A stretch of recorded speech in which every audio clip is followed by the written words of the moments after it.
54 करोड़ की आबादी पर हमने 543 सांसद डिसाइड किए थे और अब 145 पे भी अब 145 पे भी वही हैं। तो आप एक बार बताइए कि कौन लोग वहां रहेंगे। परिसीमन की व्यवस्था इसीलिए करी गई थी ना कि हर अगले बार नए लोग आएंगे। तो क्या संविधान बनाने वालों की इतनी दूरदर्शिता नहीं थी कि नहीं, इसका इस तरीके से मिसयूज हो सकता है? उनकी दूरदर्शिता इतनी निम्न नहीं थी कि ऐसा भी हो सकता है।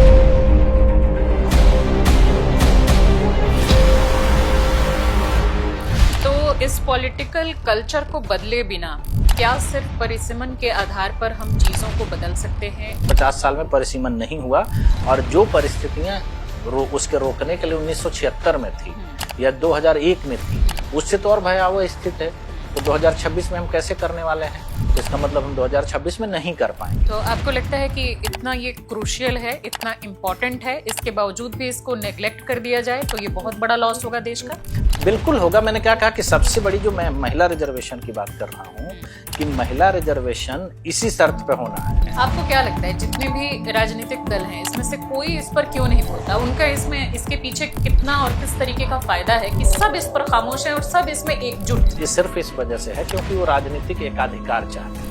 अगर परिसीमन नहीं होगा तो लोकतंत्र नहीं होगा। इससे सीट्स तो बढ़ेंगी डेफिनेटली, लेकिन इससे नेशनल इंटीग्रिटी और यूनिटी बढ़ने की जगह रीजनल टेंशन का माहौल ज्यादा बढ़ता है। जो ये आधार दिया जाता है वो बहुत ही मतलब बचकाना आधार है। ये कोई खौफ नहीं, ये बनाया हुआ एक प्रोपगंडा है। अगर परिसीमन होता है, रीडिस्ट्रीब्यूशन होता है, नए सिरे से सीट्स डिसाइड होती है, तो भी अगर बोलने के लिए कुछ लोग बोल सकते हैं कि परिवारवाद भी अभी जैसे 543 सीट्स हैं उसमें से 167 यानी कि 31% ही परिवारवाद यानी कि डायनेस्टी पॉलिटिक्स से आए हुए लोग हैं, यानी कि हर 3 में से एक शख्स। वो जो आप 69% की बात कर रहे हैं वो अभी फर्स्ट जनरेशन से है। और इस लोकसभा के आप आंकड़े उठा कर देखिए, 30 साल से कम उम्र के जो सांसद हैं, जो नए लोगों को चुनाव में टिकट पार्टियों ने दिया और जो जीत करके आए, 100 आउट ऑफ 100 परिवारवादी नेता हैं। जिन राज्यों में 3 बार परिसीमन हुआ, अगर हम सिर्फ स्टेट की बात करें, वहाँ फैमिली डायनेस्टी क्यों नहीं पीछे हो पाई? पूरा सिस्टम जब तक नहीं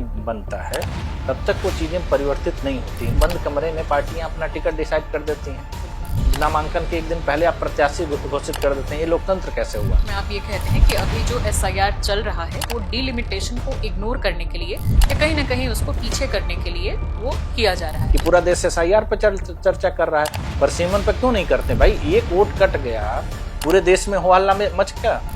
देश में 907 सांसद मिसिंग और 7000 के आसपास विधायक मिसिंग। उस पर कोई क्यों नहीं बात कर रहा है? देश में आज कोई भी वैसा बड़ा नेता, कोई एक जिस प्रोटैगनिस्ट की हम बात करें, नायक की बात कर रहे हैं, वो यूथ के सामने नहीं है। क्या यूथ या महिलाएं इस वजह से ही काफी ज्यादा उदासीन है पॉलिटिक्स को लेकर? बिल्कुल इसी वजह से हैं और इसी व्यवस्था को ही जन्म देने के लिए परिसीमन को रोक लगाई गई थी।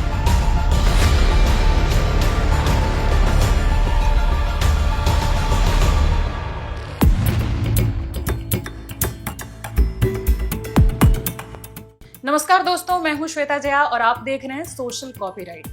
दोस्तों, आज स्टूडियो में पॉडकास्ट के लिए इनवाइटेड हैं जाने माने सोशल फिगर रुद्र प्रताप सिंह जी।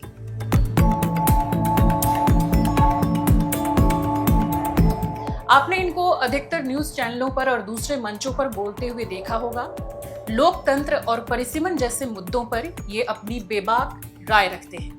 तो चलिए बिना देरी किए सवालों के बौछार से इस पॉडकास्ट की शुरुआत करते हैं। रुद्र जी, बहुत बहुत स्वागत है। जी नमस्कार। सबसे पहले तो ये बताइए कि आप किन किन ऑर्गेनाइजेशन से जुड़े हैं?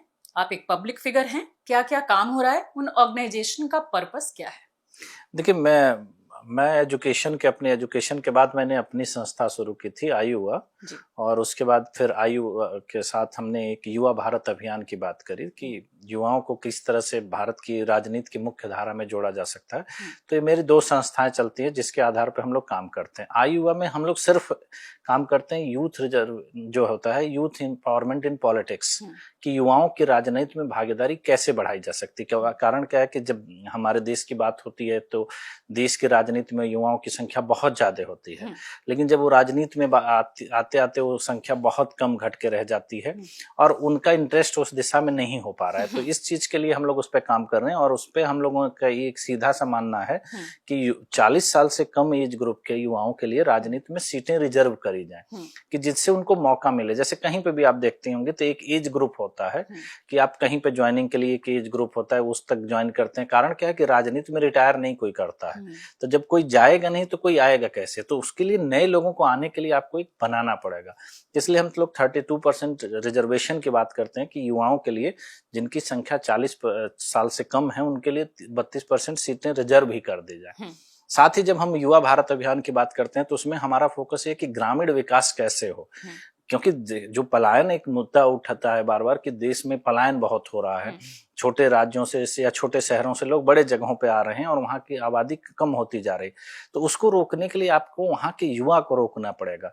तो युवा भारत अभियान में हम बात करते हैं कि हर गांव में एक खेल का मैदान और एक ई लाइब्रेरी की स्थापना करी जाए कि जिससे एक तो रोजगार सृजन होगा, क्योंकि लाइब्रेरी में आपको एक नियुक्ति करनी पड़ेगी। अगर खेल का मैदान करते हैं तो वहाँ देख रेख है और वहाँ एक फिजिकल टीचर के लिए तो 2-3 लोगों को वहाँ रोजगार मिलता है। प्लस एक शारीरिक और मानसिक तौर पर जो फिजिकल की बात होती है वो उनको मिलेंगे। तो ये चीज अगर होती है तो एक तरह से ये दोनों तरह से फायदा होता है कि रोजगार भी मिलता है और युवा को वहां पर पढ़ने का और खेलने का दोनों मौका मिलता है। साथ में हम लोग RTE पे काम करते हैं, राइट टू एजुकेशन पे, कि जैसे राइट टू एजुकेशन में जो 25% सीटें रिजर्व हैं तो उसमें फीस फ्री है। बहुत सारी चीजों को स्कूल जो है चार्ज कर लेते हैं, तो हमारा मानना है कि उसको इस तरीके से नहीं किया जाना चाहिए, उनको पूरी तरह से फ्री किया जाना चाहिए। कारण क्या है कि जो गरीब बच्चा फीस नहीं दे सकता है वो अदर एक्टिविटी के नाम पे पैसे कैसे देगा। साथ में हम लोग उस पे काम करते हैं राइट टू इन्फॉर्मेशन पे, कि जब राइट टू इन्फॉर्मेशन बनाया गया था, क्योंकि हमने राइट टू इन्फॉर्मेशन पे बहुत काम किया है, तो उस दौरान 30 दिन की समय सीमा तय करी गई थी कि 2005 में जब वो लाया गया था। अब जब हम आज के उसके 20 साल बाद भी हम उसी 30 दिन पे हैं, टेक्नोलॉजी बढ़ी है, सारे उसके काम करने के तौर तरीके बहुत सारी चीजें बढ़ी हैं, तो हमारा उस पे काम ये चल रहा है कि हम लोग उसको घटा करके 7 दिन में किया जाए, क्योंकि इन्फॉर्मेशन बहुत बड़ी चीज होती है। आज के डेट में इन्फॉर्मेशन आपने देखा होगा कि लोग एक्स के माध्यम से या सोशल मीडिया के माध्यम से सरकारें अपनी चीजें लॉन्च करती हैं, अपनी चीजें बताती हैं।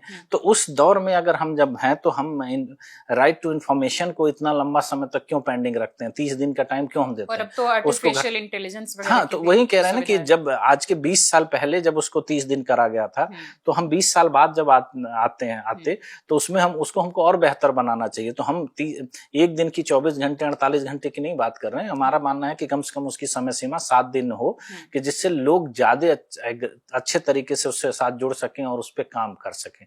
तो अभी फिलहाल हम लोग इन चीजों पे काम करते हैं। बहुत अच्छा। आप इतने लंबे समय से पब्लिक डिस्कोर्स में हैं, भारत की ऐसी एक कौन सी चीज है जो कि आपको सबसे ज्यादा चिंतित करती है? देखिए, सबसे ज्यादा चिंतित करती है महिलाओं और युवाओं की राजनीति से दूरी। उनके जो राजनीति में इंटरेस्ट आप कह सकते हैं कि नहीं है या उसको नहीं किया गया, वो हमारे लिए, क्योंकि देखिए दोनों जो बात होती है कि आधी आबादी महिलाओं की होती है। हम बार बार बात करते हैं महिला उत्पीड़न की, महिलाओं के शोषण की, लेकिन हम उनको प्रतिनिधित्व नहीं देते हैं। सेम वही चीज युवाओं के साथ है। युवाओं को हम प्रतिनिधित्व नहीं देते हैं तो उनका वो मनोबल नहीं बनता है। जैसे हमारे देश में बड़ी लंबी चौड़ी आबादी है और खास करके युवाओं की आबादी तो आपने देखा होगा 65% के आसपास है। तो जब तक आप उनको कनेक्ट नहीं कर पाएंगे मुख्य धारा से, तो वो अपने आप को उनके साथ महसूस नहीं कर पाते हैं कि वो चीजें कैसे होती हैं। और एक नए नैरेटिव के साथ जब वो जाते हैं तो देश के लिए या देश के भविष्य के लिए वो सुखद नहीं होता है, क्योंकि वो राष्ट्र निर्माण के दिशा में न जाकर के कुछ और चीजों में जाते हैं।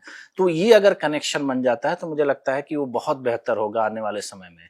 लेकिन मुझे लगता है कि politics should give clarity not confusion. लेकिन आज के डेट में कंफ्यूजन ज्यादा है कि हम वहां जाएं तो कैसे जाएं, क्योंकि अब मुझे लगता है कि आज का जो भारतीय पॉलिटिक्स है वो सिर्फ पैसे का खेल है। अगर किसी के पास करोड़ों रुपए हैं, आसानी से उसको टिकट भी मिलेगा।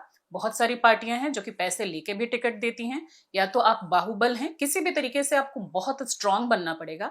सिर्फ आप चाहें कि समाज में ठीक ठाक काम कर लें, लोगों की सेवा कर दें, तो उस बेसिस पे मुझे लगता है 8-10 लोग ही शायद होंगे जो 543 सांसद हैं हमारे, उस तरीके से वो वहां तक पहुंचे होंगे। तो चाहे महिलाओं की बात करें या फिर हम स्टूडेंट्स की बात करें या यूथ की बात करें, उनके पास उतना पैसा, उतना पावर, उतना बाहुबल नहीं है। फिर उनको क्लैरिटी कैसे मिलेगी कि वो अपना करियर इसमें देख सके? जो आप जितने भी आपकी शंकाएं हैं, वो शंकाओं का समाधान क्या है या उसका उत्तर क्या है? ये ऐसा क्यों हुआ? जब भाई हमने लोकतंत्र अपनाया, जब देश आजाद हुआ और हम लोकतंत्र की बात करते हैं, तो लोकतंत्र का मतलब यही होता है ना कि आम आदमी की भागीदारी, जो जनता है उसकी सरकार में भागीदारी है और उसी के आधार पर लोकतंत्र बनता है। नहीं तो जिस व्यवस्था की आप अभी बात करती हैं वो लोकतंत्र नहीं है, वो राजतंत्र है। क्योंकि देश की आजादी से पहले अगर हम चले जाएं तो अंग्रेजों का राज था। उस समय भी लोग जो ताकतवर लोग थे, जमींदार थे, सामंतवादी लोग थे, तब भी थे, अंग्रेजों के राज में थे। या उसके पहले आप चले जाएंगे मुगल शासन में या राजशाही में चले जाइए, तब भी ऐसा ही था कि कुछ लोग थे जो इनके पास सत्ता होती थी। लेकिन उनसे और अब लोकतंत्र में फर्क क्या है कि जनता के प्रतिनिधि जब तक नहीं होंगे लोकतंत्र नहीं होगा। तो आपका जो सवाल था, ये सवाल इस देश में बहुत आजादी के बाद उस पर विचार किया गया कि लोकतंत्र सुरक्षित कैसे रहेगा, और उसी के आधार पर जिस चीज पे हम लोग डिस्कस करने वाले हैं वो सब्जेक्ट उसी आधार पर बनाया गया था कि जो परिसीमन की व्यवस्था लाई गई थी। तो चलिए उस परिसीमन की भी शुरुआत कर लेते हैं, डिलिमिटेशन। मुझे नहीं पता हमारे दर्शकों में से कितने लोगों को इसके बारे में जानकारी होगी, लेकिन आप इस पर मुखर होकर के और सबसे बेबाकी से सबसे ज्यादा बात करने वाले शख्स अगर इंडिया में कोई है तो वो मैं आपको मानती हूँ। आपके बहुत सारे वीडियोस, बहुत सारे चैनलों पर आपकी बातचीत, डिस्कशन, डिबेट्स मैंने देखे हैं। लेकिन कुछ पॉलिटिशियंस, कुछ एक्सपर्ट्स और कुछ मीडिया पर्सन यानी जर्नलिस्ट को छोड़कर बाकी ज्यादातर आम लोगों को इस बारे में पता ही क्यों नहीं है। आम भाषा में हमारे दर्शकों को ये बताइए कि परिसीमन यानी डिलिमिटेशन होता क्या है। देखिए, उसी चीज पे मैं बता रहा था कि जब देश आजाद हुआ और देश ने अपना संविधान अपनाया, तो जब संविधान सभा इस पर बैठी और विचार कर रही थी कि लोकतंत्र सुरक्षित कैसे होगा, क्योंकि ताकतवर लोग तब भी थे। ऐसा नहीं था कि जब देश आजाद हुआ तो उस समय भी देश में बहुत सारे राजा थे, बहुत सारे रियासतें थी, तो बहुत सारे लोग थे। तो उनसे लोकतंत्र को कैसे बचाया जाए, तो इसीलिए परिसीमन की व्यवस्था लाई गई। परिसीमन की व्यवस्था ये कहती है कि हर जनगणना के जब आंकड़े आएंगे तो उसके बाद सीटों का परिसीमन होगा और जनसंख्या के आधार पर सीटों को बढ़ाया जाएगा, चाहे वो लोकसभा की बात हो या विधानसभा की बात हो।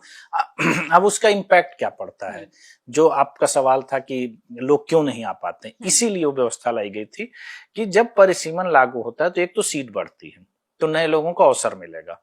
कि जैसे कि एग्जांपल के तौर पे बताएं कि अगर मान लीजिए कि इस बार परिसीमन होगा तो नेक्स्ट 10 साल बाद होगा, तो जितनी जनसंख्या बढ़ी होगी उस हिसाब से आंकड़े बढ़ जाएंगे। आंकड़े बढ़ने के साथ क्या होगा कि क्षेत्र तो बड़ा बदल नहीं रहा है। अब हम जैसे उत्तर प्रदेश का एग्जांपल लेते हैं कि उत्तर प्रदेश में अगर 80 लोकसभा सीट हैं तो अब परिसीमन होने के बाद जनसंख्या बढ़ जाती है और अगर एग्जांपल के तौर पर 100 लोकसभा सीट हो जाएगी तो यूपी का क्षेत्रफल तो उस वही का वही रहेगा। लेकिन 80 की जगह जब 100 सीटें होंगी तो क्षेत्र बदलेगा, क्योंकि किसी के क्षेत्र एक दूसरे के क्षेत्र से लेकर ही तो 20 सीटें बनाई जाएंगी। तो उससे क्या होता है कि आप समीकरण साध नहीं सकते। कि जैसे अभी क्या होता है कि आप ने सारी चीजें देखे होंगे कि जब चुनाव होते हैं, वो टिकट दिए जाते हैं तो वोटों का समीकरण बनाया जाता है कि कौन से जाति के कितने लोग हैं, क्या क्या है। वो नहीं हो पाता क्योंकि हर परिसीमन में वो चीज बदल जाती। तो जब आंकड़े बदल रहे हैं तो आप आंकड़ों को साध कैसे सकते हैं, और जब सीट बदल रही हैं तो आप नए लोगों को आने से रोक नहीं पाएंगे ना। अगर 80 की जगह 100 लोग आएंगे तो ये तो 100% श्योर है, मैं कह रहा हूं कि वो 80 के 80 लोग अपना चुनाव जीत जाएं, तब भी 20 नए लोग आएंगे ना। तो 20 नए लोग आपको कंपटीशन में लाएंगे। इसी के आधार पर परिसीमन की व्यवस्था सुनिश्चित करी गई थी कि हर जनसंख्या के आंकड़े के बाद परिसीमन आयोग बनेगा जो सीटों को निर्धारित करेगा, जनसंख्या के आधार पर निर्धारित करेगा। और जितनी बातें आप बता रही हैं, जितनी समस्याएं राजनीति में आई, इसी के बाद आई। क्योंकि देश की आजादी के बाद 3 बार परिसीमन लागू हुए, 52, 62 और 72। उसके पहले की जब आप राजनीति को उठा करके देखेंगे तो ये समस्या नहीं थी। जैसे आपने युवा की बात करी, देश के चुनाव के आप आंकड़े उठा करके देखेंगे तो शुरुआती 3 चुनाव में युवाओं का जो प्रतिशत था वो 30% से ज्यादा था। तो वो 30% कैसे आ गए थे? चुनाव जीत कर आए थे ना भाई। देश की आजादी की भागीदारी या उसके बाद शुरुआती दिनों में अगर युवा भारत की राजनीति में इतने बढ़ चढ़ के भाग ले रहा था तो उसके बाद वो राजनीति से बाहर कैसे चला गया? तो डिलिमिटेशन जब हुआ, 3 बार हुआ आप बता रहे हैं, और उसी के लिए ये व्यवस्था भी रखी गई थी संविधान में कि इसका मिसयूज ना कर सकें पावरफुल लोग या परिवारवाद के लोग। तो फिर आखिरकार ऐसा क्या हुआ, क्या लूप होल्स निकला जिसके की फलस्वरूप वो स्थिति पैदा हुई जिसके खिलाफ आज आप लड़ाई लड़ रहे हैं। देखिए, ये कोई लूपहोल नहीं उत्पन्न हुआ, ये जानबूझ करके सोची समझी एक साजिश करी गई। तो उसके लिए संविधान में जो रूल्स बनाए गए होंगे इसको लेकर के, जो कमीशन बनाया गया, तो उसमें कुछ ना कुछ तो ऐसी चीज रही होगी ना जिसका कि इन लोगों ने फायदा उठाया। देखिए, संविधान अगर संसद है, संविधान है, तो उसमें आप बदलाव कर सकते हैं, उसमें आप परिवर्तन कर सकते हैं। तो जो ये परिसीमन की पूरी व्यवस्था थी, जो आर्टिकल 82 और 172 में व्यवस्था दी गई थी, उसको आप बंद नहीं कर सकते, लेकिन किसी चीज को टाल सकते हैं। तो आप ये सोचिए कि इस बात से आप अंदाजा लगा सकते हैं कि जब जिस दौरान देश में आपातकाल लागू था, इमरजेंसी के दौरान परिसीमन पर रोक लगाई गई। परिसीमन पर रोक लगाने का कोई आधार ही नहीं है, वो केवल इमरजेंसी के दौरान उसकी रोक को 25 साल के लिए लगाया गया कि 25 साल तक परिसीमन लागू नहीं होगा। और उसके बाद चीजें व्यवस्था लग, क्योंकि इसको आप खत्म नहीं कर सकते हैं, इसको टाल सकते हैं। और फिर 2001 से उसको बढ़ा करके 2021 तक कर दिया, 2026 तक कर दिया गया। तो इस व्यवस्था में उसको बढ़ाया गया। लेकिन जो मैं बार बार कह रहा हूं कि इसको बढ़ाने का सिर्फ और सिर्फ आधार यही था कि जो लोग उस समय सत्ता में थे उनको यह एहसास हो गया था कि परिसीमन से हम सत्ता में कायम नहीं रह पाएंगे। तो आप 76 में इस पर रोक लगाई गई। 76 से पहले के देश की राजनीति को देखिए और 76 के बाद के देश की राजनीति को देखिए, उसमें बहुत जमीन आसमान का आपको फर्क दिखाई देगा। आपने सवाल पूछा ना कि कैसे युवा आएगा या कैसे महिला आएगी, ऐसे होता है, इतने पैसे लगते हैं, वो चीज ये कैसे हुआ? ये ऐसे हुआ क्योंकि आज देश में जिसको आप बड़े नेता मानते हैं, जो बड़े नेता हैं, या मान लीजिए कि जिन एकदम राजनीति के अंतिम चरण में जो लोग हैं, वो उस परिसीमन से पहले पैदा हुए, तभी वो आज उस शीर्ष पे हैं। एक आम व्यक्ति का किसी भी राजनीतिक दलों का आप उठाकर देख लीजिए, उसके बाद क्यों नहीं हो पाए?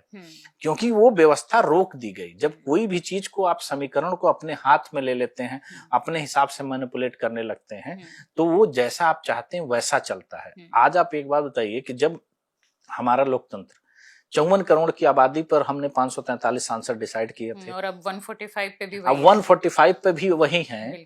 तो आप एक बात बताइए कि कौन लोग वहां रहेंगे?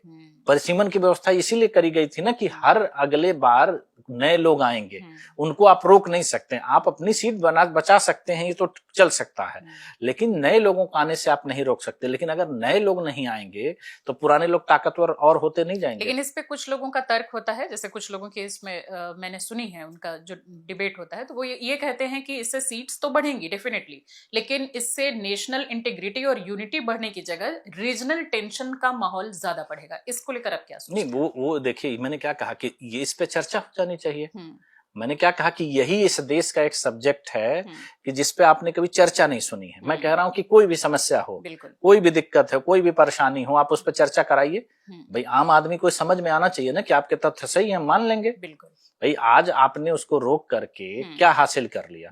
और जो ये आधार दिया जाता है वो बहुत ही मतलब बचकाना आधार है, क्योंकि देखिए 2 व्यवस्थाएं हैं इस देश में, लोकसभा और विधानसभा दोनों होती हैं। जैसे बहुत लोगों का एक तर्क है कि साउथ के जो लोग हैं उन्होंने अपने जनसंख्या पर नियंत्रण किया, और अगर जनसंख्या के आधार पर प्रतिनिधित्व होता है तो उत्तर के राज्यों को बहुत फायदा होगा। ये आधार है। बिल्कुल है। और साउथ के जो स्टेट्स हैं वो इसको लेकर के इसीलिए डरे हुए भी हैं।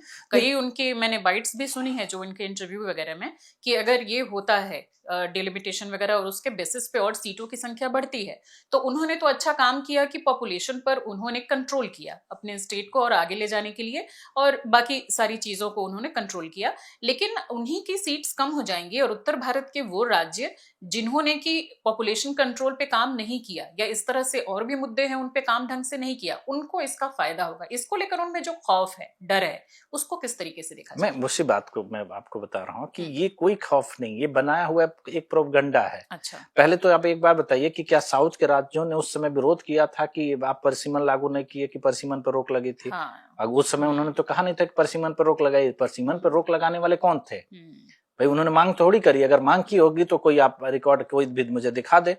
दूसरी चीज होती है जो इसमें सबसे बारीक पॉइंट है, जिसपे लोगों का ध्यान नहीं जा रहा है, कि परिसीमन विधानसभा में भी होता है। मैं मान लिया आप उनका तर्क सही है कि उनकी सीटों का नुकसान होगा, सारे आंकड़े उनके पक्ष में हैं, हम सब कुछ पे मान लेते हैं, हम उस पर तर्क बाद में करते हैं। विधानसभा में परिसीमन लागू होता है तो उत्तर प्रदेश, मध्य प्रदेश, राजस्थान, बिहार, बंगाल, छत्तीसगढ़ या उत्तराखंड या दिल्ली की मैं बात कर रहा हूँ, यहाँ विधानसभा में परिसीमन लागू हो, उससे केरल, कर्नाटक, आंध्र को क्या फर्क पड़ता है? तो अगर हम नेशनली उनको फर्क पड़ सकता है, लेकिन रीजनली नहीं पड़ेगा। उनको लोकसभा की सीटों पे फर्क पड़ सकता है ना। और आप एक बात बताइए कि मैंने क्या कहा कि आप हमारे राज्य से अलग हुआ, उत्तर प्रदेश से अलग हुआ उत्तराखंड, उत्तराखंड जब यहाँ से अलग हुआ तो उसको 21 सीटें दी गई विधानसभा की और 5 सीटें दी गई लोकसभा की। तो 5 सीटें लोकसभा की उसकी है ना, अभी लोकसभा की वैसे फिक्स है, और उसकी विधानसभा कितनी है? 70। उसने अपनी 21 सीटों को 70 कर लिया ना, क्योंकि विधानसभा में परिसीमन लागू हो सकता है। आर्टिकल 172 विधानसभा के लिए ही है, या जितने अलग राज्य हुए हैं, अभी जम्मू कश्मीर में परिसीमन लागू हुआ है। तो सवाल ये है कि अगर मेरी मंशा सही है तो उत्तर प्रदेश विधानसभा में अगर परिसीमन के साथ अगर लागू कर दिया जाए तो आप जानते हैं उत्तर प्रदेश की विधानसभा में कितनी सीटें होंगी? उत्तर प्रदेश की विधानसभा में 1700-1800 सीट विधानसभा की हो जाएंगे। तो जनसंख्या क्या के अनुसार स्टेट को डिवाइड नहीं करना पड़ जाएगा? बिल्कुल करना पड़ेगा, क्योंकि यही चीज है ना जिसपे चर्चा क्यों नहीं होती है, क्योंकि 500 सीटों से ज्यादा आप विधानसभा नहीं रख सकते। डेफिनेटली तो नहीं रख सकते तो आपको स्टेट डिवाइड करना पड़ेगा। आप 25 करोड़ की जनसंख्या, क्योंकि जब हम आंकड़े को उठाते हैं और 1972 का परिसीमन है उसके आधार पर 1,37,000 की आबादी पर एक विधानसभा होनी चाहिए। हाँ। तो उत्तर प्रदेश की आबादी आप देख लीजिए। तो हम रिसोर्सेस की जब बात करते हैं कि हम बेहतर भारत की बात करते हैं तो आप किस आधार पर बात कर रहे हैं? जब जनता और जनप्रतिनिधियों की संख्या ही आप नहीं दे रहे हैं। भाई आज SIR की हम बात कर रहे हैं, एक वोट कटने की बात कर रहे हैं, हम चुनाव किसका करते हैं? हम चुनाव उस आधार पे कर रहे हैं ना। SIR पे अलग से भी खैर इस पर बात करेंगे। कॉन्स्टिट्यूशन ने जो डिलिमिटेशन कमीशन को इंडिपेंडेंट बनाया कि ये एक इंडिपेंडेंट बॉडी रहेगी, वो उसका इंडिपेंडेंस अब कितना इंटैक्ट है, आपको क्या लगता है? नहीं, अभी तो है ही नहीं, तो इंडिपेंडेंट की बात कहाँ करी जितना जाए? भी इंटैक्ट है, क्या उसका मतलब आपको दिखता है कि हाँ वो काम करेगा आगे, या फिर उसको और भी टालते चले जाएंगे? देखिए, अगर परिसीमन अब तक जो हुआ है 50 सालों से नहीं हुआ है, जो जिस आधार पर हम चलते आ रहे हैं 50 साल में परिसीमन नहीं हुआ, और जो परिस्थितियां उसके रोकने के लिए 1976 में थी या 2001 में थी, उससे तो और भयावह स्थिति है। तो 2026 में हम कैसे करने वाले हैं? तो इसका मतलब हम 2026 में नहीं कर पाएंगे। कारण क्या है कि परिसीमन करने के लिए सरकार को कुछ नहीं करना होता है, एक आयोग बनता है, वो आयोग अपनी रिपोर्ट देता है और उसी के आधार पर वो चीजें लागू कर दी जाती हैं। लेकिन सरकार उसको टाल रही है, राजनीतिक दल जो भी हैं उसको टाल रहे हैं। आपको क्या लगता है जितने भी राजनीतिक दल हैं इसमें से कोई इस पर क्यों नहीं बोलता? उनका इसमें इसके पीछे कितना और किस तरीके का फायदा है कि सब इस पर खामोश हैं और सब इसमें एकजुट हैं? ये सिर्फ इस वजह से है क्योंकि वो राजनीतिक एकाधिकार चाहते हैं। देश की राजनीति को मैंने क्या कहा कि लोकतंत्र बचाने के लिए ही परिसीमन लाया गया था। अगर परिसीमन नहीं होगा तो लोकतंत्र नहीं होगा। आज आप एक बात बताइए, इस बात पे चर्चा होती है ना कि पार्टियों फैसला ले लेती हैं और पार्टियों के फैसले जनता को मानने पड़ते हैं।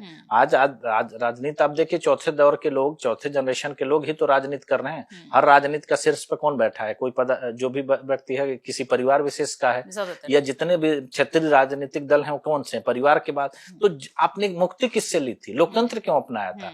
जब नेता का लड़का ही नेता बनेगा और वही शीर्ष पर रहेगा तो लोकतंत्र अच्छा नहीं था, सॉरी राजतंत्र अच्छा नहीं था।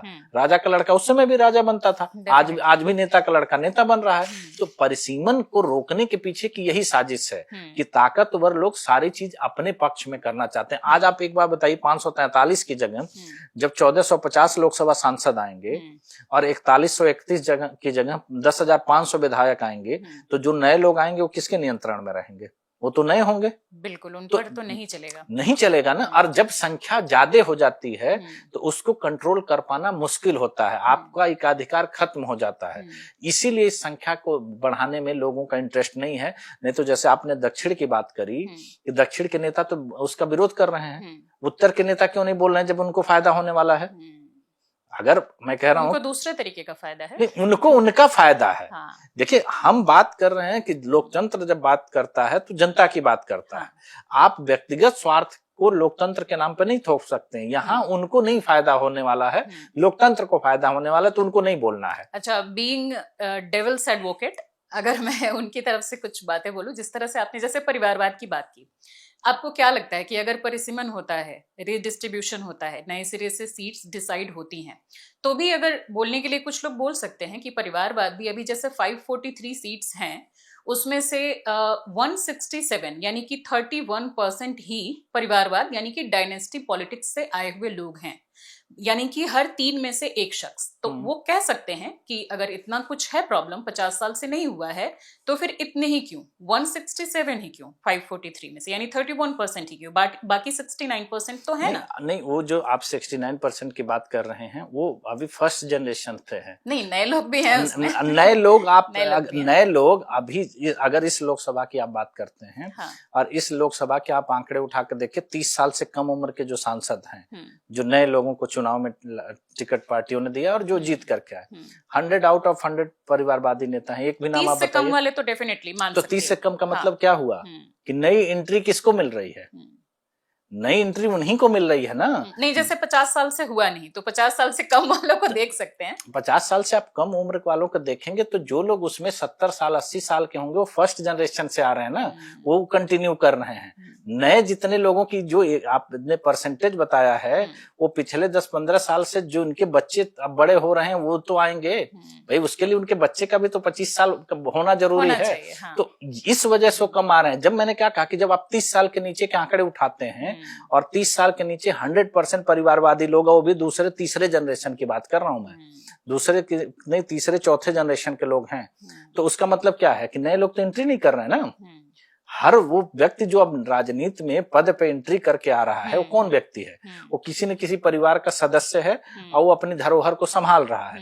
तो इसमें लोकतंत्र कहाँ बचता है? लेकिन जिन राज्यों में 3 बार परिसीमन हुआ, अगर हम सिर्फ स्टेट की बात करें, वहां फैमिली डायनेस्टी क्यों नहीं पीछे हो पाई? वहां पर फैमिली डायनेस्टी को पीछे करके और नए सिरे से जो चीजें हैं वो आगे क्यों नहीं आती? देखिए, पूरा सिस्टम जब तक नहीं बनता है तब तक वो चीजें परिवर्तित नहीं होती। वो एक स्टेट है और वो स्टेट खास करके जितने जगहों पे स्टेटों का परिसीमन किया गया है वो भारत की राजनीति में बहुत अग्रणी भूमिका में नहीं रहते हैं, छोटे छोटे स्टेट हैं। तो वहां उसका प्रभाव जो केंद्रीय राजनीति होती है और जो बड़े नेताओं की राजनीति होती है उस पर प्रभाव पड़ता है। जब तक इसमें बदलाव जो आपके हैं कि जो केंद्र की राजनीति है, जब तक लोकसभा की सीटों में बदलाव नहीं होगा, जब तक उस तरह की चीजें दिखने नहीं लगेंगी, तब तक ये बदलाव नहीं दिखाई देगा। तो आपको लगता है कि परिसीमन हो जाने से एक फेयर तरीके से सीट्स डिस्ट्रीब्यूशन, सीट नहीं, अगर हम कहें कि उनको टिकटें मिलें, मान लीजिए महिलाओं की बात कर लें या यूथ की बात कर लें, तो अगर डिलिमिटेशन होता है तो आपको लगता है कि उस बेसिस पर उनको पार्टियां टिकट देंगी, या पार्टी पॉलिटिक्स जो है, इंटरनल उनके अंदर जो पॉलिटिक्स है, इस बेसिस पर टिकट का डिस्ट्रीब्यूशन ज्यादा होता है? देखिए, 2 चीजें हैं। जैसे महिला पॉलिटिक्स की बात करी जाए तो महिला तो कंपलसरी हो जाएगा जब सीटें रिजर्व हैं, अगर हम रिजर्वेशन की बात करें। दूसरी चीज क्या है, मैं जो बात कहना चाह रहा हूँ कि जैसे सीटें बढ़ेंगी तो वहां आपके लिए नए लोग चाहिए ना। तो नए लोग आप कहीं से भी लाएंगे तो नया व्यक्ति होगा, और जब वो नया व्यक्ति होगा तो एक नए कंपटीशन को जन्म देगा और उसके आधार पर चीजें जो बेहतर होगा वो बेहतरीन होगा। अब जैसे एक एग्जांपल के तौर पे हम देखते हैं कि अपने देश में क्रिकेट बहुत मशहूर है, तो क्रिकेट मशहूर है और इसमें जितने लेजेंडरी बड़े खिलाड़ी हैं, क्या किसी का लड़का उसमें टॉप पे है? नहीं। वो प्रयास कर सकता है, उसमें कोई बुराई नहीं है। भाई गवास्कर के लड़के आए, उन्होंने कुछ मैच खेला लेकिन वो नहीं सफल हो पाए। तेंदुलकर इतने बड़े खिलाड़ी हैं लेकिन उनका लड़का जो है नेशनल टीम में अभी हिस्सा नहीं बन पाया है। क्यों नहीं बन पाया? क्योंकि एक फेयर कंपटीशन है, वहां दिखता है, परफॉर्मेंस आपको दिखती है। लेकिन अगर यही चीज वहां फिक्स कर दी जाए कि 11 खिलाड़ी यही खेलेंगे, फिर क्या होगा? लेकिन नए लोगों को अवसर मिलेगा। लेकिन टिकट देते समय पार्टीज के अंदर इंटरनल डेमोक्रेसी की बहुत ज्यादा दिक्कत दिखती है। उनमें वो ज्यादातर, मान लीजिए कि सीटें बढ़ भी जाएं तो वो अपने ही भाई भतीजों को, अपने जानने वालों को, अपनी बीवी को, अपने बेटा बेटी को, इन्हीं को अगर वो टिकट्स देते रह जाएं, फिर क्या किया जाए? देखिए, एक समय के बाद वो चीज नहीं वैल्यू रखती है। कारण क्या है, मैंने क्या कहा कि लोगों के बीच जागरूकता जब आती है, अब जैसे इस बात की जब बात करी जाए कि परिसीमन पर रोक क्यों लगा, ये जागरूकता जिस दिन आ जाएगी उस दिन ये सवाल भी होगा कि आप अपने लड़के को क्यों दे रहे हैं। क्योंकि लोकतंत्र सवाल पूछता है। जब सवाल नहीं पूछता तो लोकतंत्र नहीं होता है।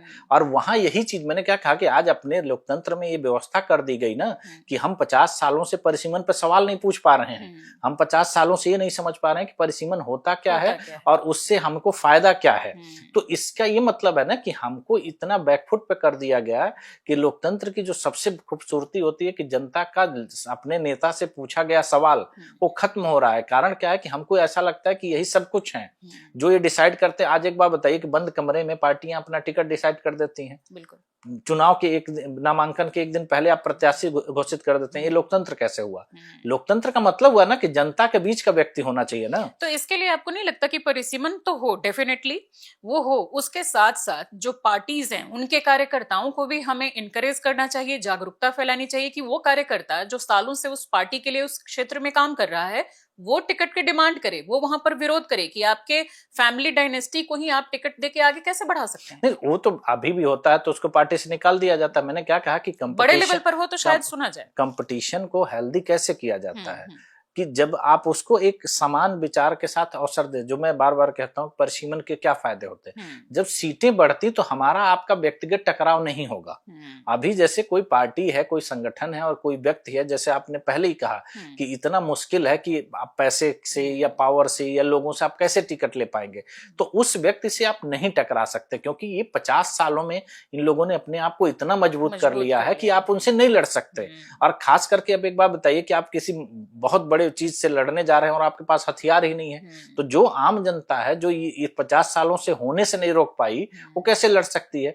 उसको तभी मौका मिलता कि जब सीटें बढ़ जाएंगी और वहां आपका कंपटीशन मुझसे नहीं होगा, मेरा कंपटीशन मेरे जैसे व्यक्ति से होगा, तो मैं वहां पर चीजों को करके बाहर आऊंगा और उसके आधार पर चीजें बढ़ेंगी। लेकिन अगर मेरा कंपटीशन आपसे होगा, अब जैसे मान लीजिए कोई बड़ा नेता अपने देश में आपने देखा होगा कि लोग 10 बार के सांसद, 12 बार के सांसद कैसे होते हैं, तो आप उनका कार्यकर्ता उनका मुकाबला कैसे कर पाएगा? उसके लिए बेहतर यही है ना कि आप दूसरा अवसर दीजिए। भाई किसी भी जगह पर अगर आप पुराने लोगों को बिना हटाए, भाई जैसे रोजगार की बात होती है, नौकरियां कैसे मिलती हैं, वहां रिटायरमेंट होता है कि जैसे कोई रिटायर होगा तो उतनी वैकेंसी खाली होगी तो नए लोगों की नियुक्ति होगी। लेकिन अगर रिटायरमेंट बंद कर दिया जाए तो वो बेचारे की नियुक्ति ही बंद हो जाएगी, तो अंदर ही नहीं आएंगे तो फिर बाहर जाने की बात ही नहीं होगी। तो राजनीति में रिटायरमेंट नहीं होता है, इसीलिए परिसीमन व्यवस्था थी कि नए लोग कंपलसरी आएंगे, क्योंकि सीटें बढ़ेंगी तो नए लोग कंपलसरी आएंगे, उनको आने से आप नहीं रोक सकते। आप निकले ना निकले अलग बात है, लेकिन जब नए लोग आएंगे तो एक नया कंपटीशन को जन्म देंगे, तो उसमें जो बेहतर होगा वो आगे सरवाइव करेगा, जो बेहतर नहीं होगा नहीं करेगा। लेकिन आपने एंट्री बंद कर दी, तो इस बीच में इतने ही लोग और ताकतवर होते जा रहे हैं और ताकतवर होते जा रहे हैं और वो अपने आधार पर डिसीजन ले रहे हैं। बिल्कुल। इसमें एक चीज और है जो कि चलो पॉलिटिकल पार्टीज इसका फायदा उठा रही हैं लूप होल्स ढूंढ के और उस तरीके से उसको टाल रही है, वो समझ में आ रहा है। आम जनता क्या वो अपना पावर और अपना कर्तव्य दोनों समझ रही है? मुझे लगता है आज के डेट में जो इंडियन पॉलिटिक्स है उसने आम जनता को काफी हद तक इस तरीके के भेड़ चाल में बदल दिया है कि उनको यही नहीं पता कि देश के लिए, समाज के लिए क्या जरूरी है और उनका क्या कर्तव्य है। जैसे कि मैं देखती हूँ ज्यादातर पॉलिटिकल पार्टीज जो हैं वो परिवारवाद से आए लोगों को ज्यादा भाव देंगी, अगर कोई एक निर्दलीय व्यक्ति खड़ा हुआ है उसको नहीं चुनेंगी, वो कास्ट पे जाएंगी, वो रिलीजन पर जाएंगी। उनको इस तरीके से दिमाग से खेल करके एक पपेट तैयार कर दिया गया है। क्या आम जनता को और ज्यादा जागरूक करने और जनता को जागरूक होने की जरूरत नहीं है? देखिए उसके जागरूक हुए बिना तो कुछ नहीं हो सकता, लेकिन जागरूकता भी कैसे आएगी? अगर एक ही चीज आपको बार बार दिखाया जाएगा तो आप उसी के आदी हो चुके होते हैं। कि जैसे कहावत होती है ना कि एक कहानी है कि एक हाथी को बांध दिया गया था एक खूंटे से और बहुत दिनों तक हाथी बांधने के बाद उसको जो उसकी रस्सी खोल भी दी गई तो हाथी वैसे ही खड़ा रहता था, क्योंकि उसको एहसास होता था कि मैं बंधा हूं। तो इसी तरह से जब देश की जनता के अंदर वो अविश्वास पैदा हुआ, जैसे मैं एक एग्जाम्पल के माध्यम से बता रहा हूँ आपको कि खेल से क्रिकेट और आप हॉकी को ले लीजिए। हॉकी नेशनल खेल है अपना, लेकिन आज हॉकी की स्थिति क्या है कि आप भारत के कैप्टन का नाम नहीं बता पाएंगे, खिलाड़ी तो बहुत दूर की बात है। और क्रिकेट में को इतना ऊंचाई कैसे मिल गई? क्योंकि देखिए किसी भी क्षेत्र को महान बनाने के लिए उसमें काम करने वाले लोग जरूरी हैं। क्रिकेट महान कैसे हुआ? उसने बड़े बड़े लोगों के नाम दिए, जैसे कभी सुनील गावस्कर हुआ करते थे, फिर कपिल देव आए, रवि शास्त्री, सचिन तेंदुलकर, गांगुली, द्रविड़, धोनी, विराट, उसके पास लेजेंडरी लोग हैं। यूथ है, उसको कनेक्ट करता है। आज 14 साल का वैभव सूर्यवंशी जो है पूरे आईपीएल में पिछली बार आपने देखा छाया है, तो कैसे हुआ? तो लोग जो है, आम युवा जो है उसको अपने आप को कनेक्ट करता है, तो उसमें इंटरेस्ट लेता है। हॉकी ने ऐसा नहीं किया। ध्यानचंद के बाद एक दो खिलाड़ी हुए होंगे, मान लीजिए धनराज पिल्ले या ऐसे एक दो और खिलाड़ी होंगे, लोगों को जानकारी नहीं है, क्योंकि खेल ने खिलाड़ी नहीं दिया। खेल की प्रसिद्धि खिलाड़ी से होती है, खेल से नहीं होती है। अभी मेसी आए थे भारत में, कितने लोग जानते हैं, वो किसी को नहीं जानते हैं, न लैंग्वेज जानते हैं, न कुछ जानते हैं। कितने लोग पागल थे, क्योंकि वो खिलाड़ी से खेल का पहचान है, ब्रांड बनाते हैं। भारत की राजनीति ने यही नहीं दिया। जब आप 70 के दशक में जाते हैं, जेपी आंदोलन में जाते हैं, तो वहां बड़े लोग नाम निकले, बड़े बड़े नेता निकले, जिनसे लोग कनेक्ट कर पाए, आम जनता उनसे अपने आप को कनेक्ट कर पाई और राजनीति में उन्होंने भागीदारी बढ़ाई। कई राज्यों के मुख्यमंत्री बने। आज जितने भी बड़े नेता हैं लगभग जेपी आंदोलन से निकले हुए लोग। तो उससे एक बदलाव होता है, लोग अपने अंदर वो नेतृत्व देखते हैं। आज आपका पहला सवाल यही होगा, कैसे युवा ऐसा कर पाएगा या महिला कैसे कर पाएगी जब इतनी सारी उसके सामने चुनौतियां हैं। जेपी आंदोलन में जेपी थोड़ी प्रधानमंत्री बने थे, उनको बनना भी नहीं था। उन्होंने एक लीडरशिप पैदा किया। ये भारत की राजनीति में मिसिंग है। भारत के राजनीतिज्ञ अपने लोगों के अंदर वो लीडरशिप नहीं लाते हैं। आप एक बार बताइए कि जब यूके में जाकर के ऋषि सुनक वहां के प्रधानमंत्री बन सकते हैं 43 साल की उम्र में, आप कल्पना करिए भारत की उम्र में 43 साल की उम्र के व्यक्ति को कहाँ आप देखते हैं? यहाँ का पॉलिटिक्स उस हद तक अभी इवॉल्व हुआ ही नहीं। क्यों नहीं हुआ भाई? आप 75 साल का हमारा लोकतंत्र हो चुका। यूएस में आप देखिए, अधिकांश प्रेसिडेंट, जैसे बड़े नाम जिनके मैं आपकी बात करता हूँ कि क्लिंटन हुए, बुश हुए या आपका ओबामा हुए, लगातार वो लोग 8-8 साल राष्ट्रपति थे और रिजाइन कर दिए। आज वो क्या करते हैं? बहुत सारे लोग तो प्राइवेट जॉब कर रहे हैं, ओबामा जॉब कर रहे हैं ना। वो यूएस कैसे बना, ये सोचने की जरूरत है ना। आज ऋषि सुनक क्या कर रहे हैं? और अपने देश का पॉलिटिशियन, मैं मतलब ये बात मुझे नहीं कहनी चाहिए, लेकिन एचडी देवगौड़ा जी इस देश के प्रधानमंत्री रहे हैं। आप उनकी उम्र, उनका स्वास्थ्य, उसकी जानकारी ले लीजिए, और आज भी वो राज्यसभा के सदस्य हैं।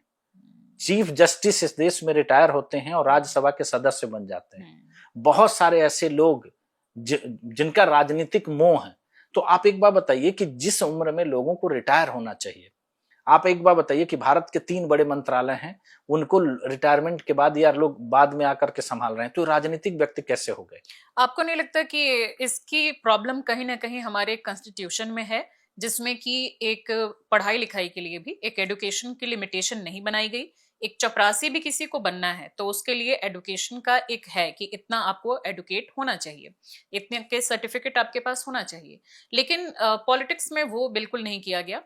दूसरी तरफ की एज लिमिटेशन हर तरह के जॉब में है, ब्यूरोक्रेसी में देख लीजिए, दूसरे किसी भी लेवल के जॉब में देख लीजिए, लेकिन पॉलिटिक्स में उसको भी साइड किया गया। मुझे लगता है परिसीमन तो चलो ठीक है, लेकिन ये भी एक बहुत बड़ी समस्या है जो कि मुझे अपने संविधान में दिखती है। आप इसको किस तरीके से देखते हैं? देखिए, उसको बनाने के पीछे की लॉजिक दूसरी थी। राजनीति जब हमारे देश का संविधान अपनाया गया तो उन लोगों ने ये कल्पना नहीं करी थी कि राजनीति इतने निम्न स्तर पे आ जाएगी, क्योंकि राजनीति नैतिकता के आधार पर पहले चलती थी। कि नैतिकता क्या होती है कि आप कुछ चीजें ऐसी, मैंने क्या कहा कि पुरानी राजनीति को आप देख लीजिए तो उसमें कोई अनपढ़ व्यक्ति नहीं आपको मिलेगा। बिल्कुल। उस समय की मैं बात कर रहा हूँ जब शिक्षा का स्तर कम था, बहुत डाउन था, तब सारे योग्य व्यक्ति राजनीति में होते थे। और अब हम शिक्षा का स्तर जब बढ़ा रहे हैं तो राजनीति में कौन लोग हैं? तो मैंने कहा, जो ये मुख्य समस्या है वो परिसीमन इसीलिए आ जाती है कि आपको रोक दिया जाता है। भाई मेरा लड़का कोई भी होगा वो राजनीति करेगा, आप क्या कर लेंगे? तो क्या संविधान बनाने वालों की इतनी दूरदर्शिता नहीं थी कि इसका इस तरीके से मिसयूज हो सकता है? उनकी दूरदर्शिता इतनी निम्न नहीं थी कि ऐसा भी हो सकता है, क्योंकि वो एक देखिए जिस विचार के साथ, जिस व्यवस्था के साथ आप रहते हैं, आपकी सोच उसी तरीके से मिलती जुलती होती है। तो उस समय जितने लोग देश की राजनीति में थे बहुत बड़े प्रवक्ता थे। मैंने क्या कहा, जेपी आंदोलन में जयप्रकाश नारायण को प्रधानमंत्री नहीं बनना था, उन्होंने एक सिस्टम के, एक सत्ता के खिलाफ आह्वान किया, लोगों को जोड़ा और उन्होंने देश की राजनीति में तमाम युवाओं को मौका दिया और वो लोग आज देश की राजनीति के शीर्ष पे हैं। बिल्कुल। लेकिन क्या उसके बाद किसी के अंदर वो कार्य क्षमता, एक वो लीडरशिप दिखी जो अपने नीचे लीडर तैयार कर सके? नहीं। उनके नीचे उन्होंने परिवारवाद ही तो दिया। तो जब कोई भी व्यवस्था बेहतर लोगों को आने का मौका नहीं देगी तो व्यवस्था एकदम खोखली हो जाएगी, जो भारत की आज राजनीति में आपको दिखाई दे रही है। बिल्कुल। तो इस पॉलिटिकल कल्चर को बदले बिना क्या सिर्फ परिसीमन के आधार पर हम चीजों को बदल सकते हैं? इसको किस तरीके से आप देखते हैं? देखिए, परिसीमन की जो व्यवस्था है उसको आप इस तरह से समझिए कि आपकी गाड़ी खराब हो चुकी है और उसमें बहुत सारी दिक्कत है और आप जब मैकेनिक के पास जाते हैं तो क्या करता है कि जो जो आपकी कमियां होती हैं, जो जो आपके पार्ट खराब होते हैं, उसको दुरुस्त करके वो नया पार्ट लगा देता है, तो गाड़ी फिर आपके ठीक हो जाती। परिसीमन की व्यवस्था जो है वो आपको नए अवसर देगी। अब मैं एक आंकड़े के आधार पे आपको बता रहा हूँ कि जैसे परिसीमन लागू होता है, अगर 2026 में परिसीमन लागू होता है तो 543 की जगह 1450 लोकसभा सांसद होंगे। 4131 विधानसभा की जगह 10,500 विधानसभाएं होंगी। ठीक है। महिलाओं की जो बात करी जा रही है कि महिला आरक्षण के बाद महिलाओं की जो संख्या लोकसभा में है वो 480 हो जाएगी और विधानसभा में महिलाएं 3435 हो जाएंगी। और उस समय फिर ये महिला रिजर्वेशन भी आ जाएगा। महिला रिजर्वेशन के बाद ही, क्योंकि परिसीमन जैसे ही लागू होगा वैसे ही वो भी लागू हो जाएगा। वैसे लागू हो जाएगा। दूसरी सबसे बड़ी चीजें होंगी कि नई सीटें कौन सी बढ़ रही हैं, जो ये बात हो रही है कि बदलाव कैसे आएगा। तो 907 नए सांसद देश को मिलेंगे। बिल्कुल। 543 से अलग। बिल्कुल। वो नए लोग होंगे, जो अब नहीं है वही नए होंगे। और इसी के तरह 6370 नए विधायक होंगे, वो नए लोग होंगे। बहुत बड़ी तादाद। तो जब बड़ी तादाद होगी तो जब एक आम जनता को एक अवसर मिलता है तब आप उसमें सेलेक्ट करते हैं ना कि कौन बेहतर होगा। तो आपके पास अगर 50 ऑप्शन होंगे तो आप उसमें से जो बेहतर होगा वो बेस्ट होगा, लेकिन आपके पास ऑप्शन ही एक होंगे तो आप किसको करेंगे? और देखिए, सबसे बड़ी जो बार बार आपने बात करी कि लोगों के अंदर जन चेतना नहीं है, लोग इस पे बात नहीं करते। अब इसका उदाहरण मैं महिला रिजर्वेशन बिल पे देता हूँ कि महिला रिजर्वेशन बिल 2023 में पास हुआ। इस देश की आधा आबादी महिला है और अपने हक की बड़ी बातें होती हैं कि महिलाओं का हक 5000 सालों से लिया जा रहा है, उनका शोषण चल रहा है। खैर कहने की बात है। चल रहा है। महिला रिजर्वेशन के साथ एक शर्त है कि जब तक परिसीमन लागू नहीं होगा तब तक महिला रिजर्वेशन लागू नहीं होगा। हाँ, ये तो एक कंडीशन है। बिल्कुल। और 2026 में परिसीमन की टाइमलाइन खत्म हो रही है। हाँ। और जो मुझे इस वजह से लग रहा है कि जब 76 में जो परिस्थितियां थी या 2001 में जो परिस्थितियां हैं वो 2026 में और विकट हो गई हैं और अगले 4 महीने बाद ये होना है और उस पर हम चर्चा नहीं कर रहे हैं, तो इसका मतलब हम करने वाले भी नहीं हैं। तो आपको लगता है कि इतना ये क्रूशियल है, इतना इम्पोर्टेंट है, इसके बावजूद भी इसको नेग्लेक्ट कर दिया जाए तो ये बहुत बड़ा लॉस होगा देश का? बिल्कुल होगा। मैंने क्या कहा कि सबसे बड़ी जो मैं महिला रिजर्वेशन की बात कर रहा हूं कि महिला रिजर्वेशन इसी शर्त पे होना है और अगर ये नहीं होगा तो महिला रिजर्वेशन का क्या अस्तित्व है? और अगर अस्तित्व नहीं है और आधा आबादी अपने अधिकारों की बात करती है और उस पर चुप्पी साधी हुई तो उसकी जिम्मेदारी किसकी है? भाई, आप अगर अपने अधिकारों के लिए नहीं बोल पा रहे हैं, क्योंकि इसके बाद आप कह भी नहीं सकते हैं, क्योंकि जब तक परिसीमन नहीं होगा तब तक रिजर्वेशन लागू नहीं होगा। बिल आपका पास हुआ रखा है, तो उस बिल पास करने का फिर क्या मतलब? मैंने क्या कहा कि अगर ईमानदारी की बात करी जाती तो 2023 में पास था, 24 का लोकसभा चुनाव हो जाता तो आज कम से कम 180 महिला सांसद होती ना, तो नहीं है ना। लेकिन सवाल उससे अलग है कि जो महिला राजनीति में है, जो देश की राजनीति में जो लोग सक्रिय कार्यकर्ता हैं, वो इस पे क्यों नहीं बोल रहे हैं, जो कि संवैधानिक है। आज इस देश में संविधान लेकर के घूमने वालों की संख्या अनंत है। बिल्कुल। ठीक है। हाँ। लेकिन संविधान में इतनी बड़ी व्यवस्था जो करी गई है जिससे भाई देश की राजनीति कैसे चलेगी? अगर जनप्रतिनिधियों की संख्या खत्म कर दी जाए तो राजनीति खत्म हो गई। उसी को निर्धारित करने की व्यवस्था परिसीमन है और लोग मतलब वो संविधान में के मूल में है, आर्टिकल 80 और 170, उसको पूरी तरह से 50 साल से टाल दिया गया है। उस पर संविधान लेके घूमने वाले क्यों नहीं बोल रहे हैं? दूसरी, एक देश में जो सबसे बड़ी बात होती है दलित की, दलित को रिजर्वेशन प्राप्त है। इसके राजनीति का सोचिए कि कितना व्यापक स्वरूप है और किस तरीके से इसको इस्तेमाल किया गया है कि जो आदमी के खिलाफ इस्तेमाल हो रहा है वो आदमी भी उस पर ताली बजा रहा है। तो उसको उतनी मुझे लगता है या तो समझ नहीं है या तो उसको किसी चीज का डर है। आपको क्या लगता है? नहीं, उसको इस तरीके से बनाया गया है कि जैसे पहले गांव में एक कहावत होती है ना, तो किसी जगह को आप बदनाम कर दीजिए कि यहाँ भूत रहता है, लोग मानने लगेंगे। तो इसको इस तरीके से किया गया कि आम जनमानस के जेहन से इसको मिटा दिया गया। मैं उसी बात को बता रहा था कि जो दलित राजनीति की बात हो रही है और उस दलित राजनीति के साथ किस तरह से छेड़छाड़ किया गया है, आप उसको समझिए कि देश की राजनीति में सिर्फ दलित SC ST को रिजर्वेशन प्राप्त है। राजनीति में उनकी सीटें रिजर्व होती हैं, लोकसभा में उनकी सीटें 131 रिजर्व हैं। अब उसके दो नुकसान हुए, परिसीमन नहीं हुआ, वो सीटें 131 के 31 है। बिल्कुल। अगर आज परिसीमन लागू हुआ होता तो उनकी सीटें 350 हो गई होती। तो जो 350 सीटें होती उसमें किसको फायदा होता? तो ये दलितों को क्या इतना भी उनको नहीं पता? ये बेसिक उनके हक की चीज भी उनको नहीं पता है? अब नहीं पता है, तभी तो मैं कह रहा हूं कि दलित की राजनीति होती, कोई बात करके बताए कि उनकी अगर आज के समय में 350 सीटें होती। मैं ये आंकड़े इस आधार पर नहीं दे रहा हूं, अपने आधार पर जो आंकड़े उस जनसंख्या के आधार पर हैं उस आधार पर आज 350 दलित सांसद होते देश की राजनीति में। दूसरी उससे भी बड़ी नुकसान की बात जो हो गई कि सीटें फिक्स हो गई, परिसीमन से सीटें बदलती। जैसे कि एग्जाम्पल के तौर पर बात करते हैं कि अगर हम लोग नोएडा की बात कर रहे हैं तो नोएडा की सीट जनरल है, तो SC ST के लिए रिजर्व नहीं। अगर ये SC ST के लिए रिजर्व होती, जैसे बहुत सारी सीटें रिजर्व हैं, तो 1972 से वो रिजर्व SC ST के लिए दूसरी सीट नहीं हो रही है। तो क्या उस सीट के सिवा दूसरी जगह दलित नहीं है? बिल्कुल। या दूसरी जगह दलितों का वहां क्या उनकी आबादी नहीं बढ़ रही है? सिंपल सी बात। और उस जगह पर वही व्यक्ति, आप उस आंकड़ों को निकाल करके देखेंगे कि जो 131 दलित सीटें हैं सबसे ज्यादा परिवारवाद उसी पे है, क्योंकि वो सीटें उन्हीं के लिए उसी जगह पे फिक्स हैं और बार बार वही चुन करके आ रहे हैं। उस परिसीमन होता तो वो सीटें बदल जाती कि जैसे इस बार अगर नोएडा दलित है तो अगली बार गाजियाबाद दलित हो जाता, या उसके बाद दूसरे बुलंदशहर हो जाता। कि उनको भी अपना फायदा नुकसान उसमें कुछ ना कुछ तो दिख रहा है। मैंने क्या कहा कि उनका पूरा परिवारवाद है। आप एक बात बताइए, दलित राजनीति पे जब 131 सांसद हैं वो क्यों नहीं बोल रहे हैं? जो दलित पार्टियां खुद को बोलती हैं कि हाँ पार्टियां छोड़ दीजिए, वो क्यों नहीं आवाज उठाएं? मैंने पार्टी तो छोड़ दीजिए, मैं पार्टी की तो बात ही नहीं कर रहा हूँ। वो तो सांसद और विधायक उनकी सीटें रिजर्व हैं। वो जो चुन कर आना उनका कंपलसरी है, वो क्यों नहीं बोल रहे हैं? आप बताइए कि उनकी सीटें एक मूव करती ना, हर सीटों पर जाते, जिस सीट पर दलित अगर मान संख्या के आधार पर नहीं, वो अपने आप मूव करती, संख्या से कोई मतलब नहीं है। लेकिन आज एक सीट जो 50 साल से दलित रिजर्व है, उसके सिवा दूसरे पे तो दलित नहीं हो रही है ना। नहीं हो रहे हैं। तो वो 50 साल से एक परिवारवादी व्यक्ति है जो वहीं पे बैठा है और उसी के परिवार का व्यक्ति उस सीट का लाभ ले रहा है। और पूरे देश में दलित राजनीति की बात है और इसको समझना भी आम लोगों के लिए बहुत जरूरी है कि ये अपने पॉलिटिक्स की हमारे पॉलिटिक्स में इतनी तरह की समस्याएं हैं, हम इसकी बात तो करते हैं लेकिन उन समस्याओं के पीछे की वजहें क्या क्या हैं उन पर हम चर्चा नहीं करते। तो फिर कैसे आम जनता को भी कैसे जागरूक किया जाए?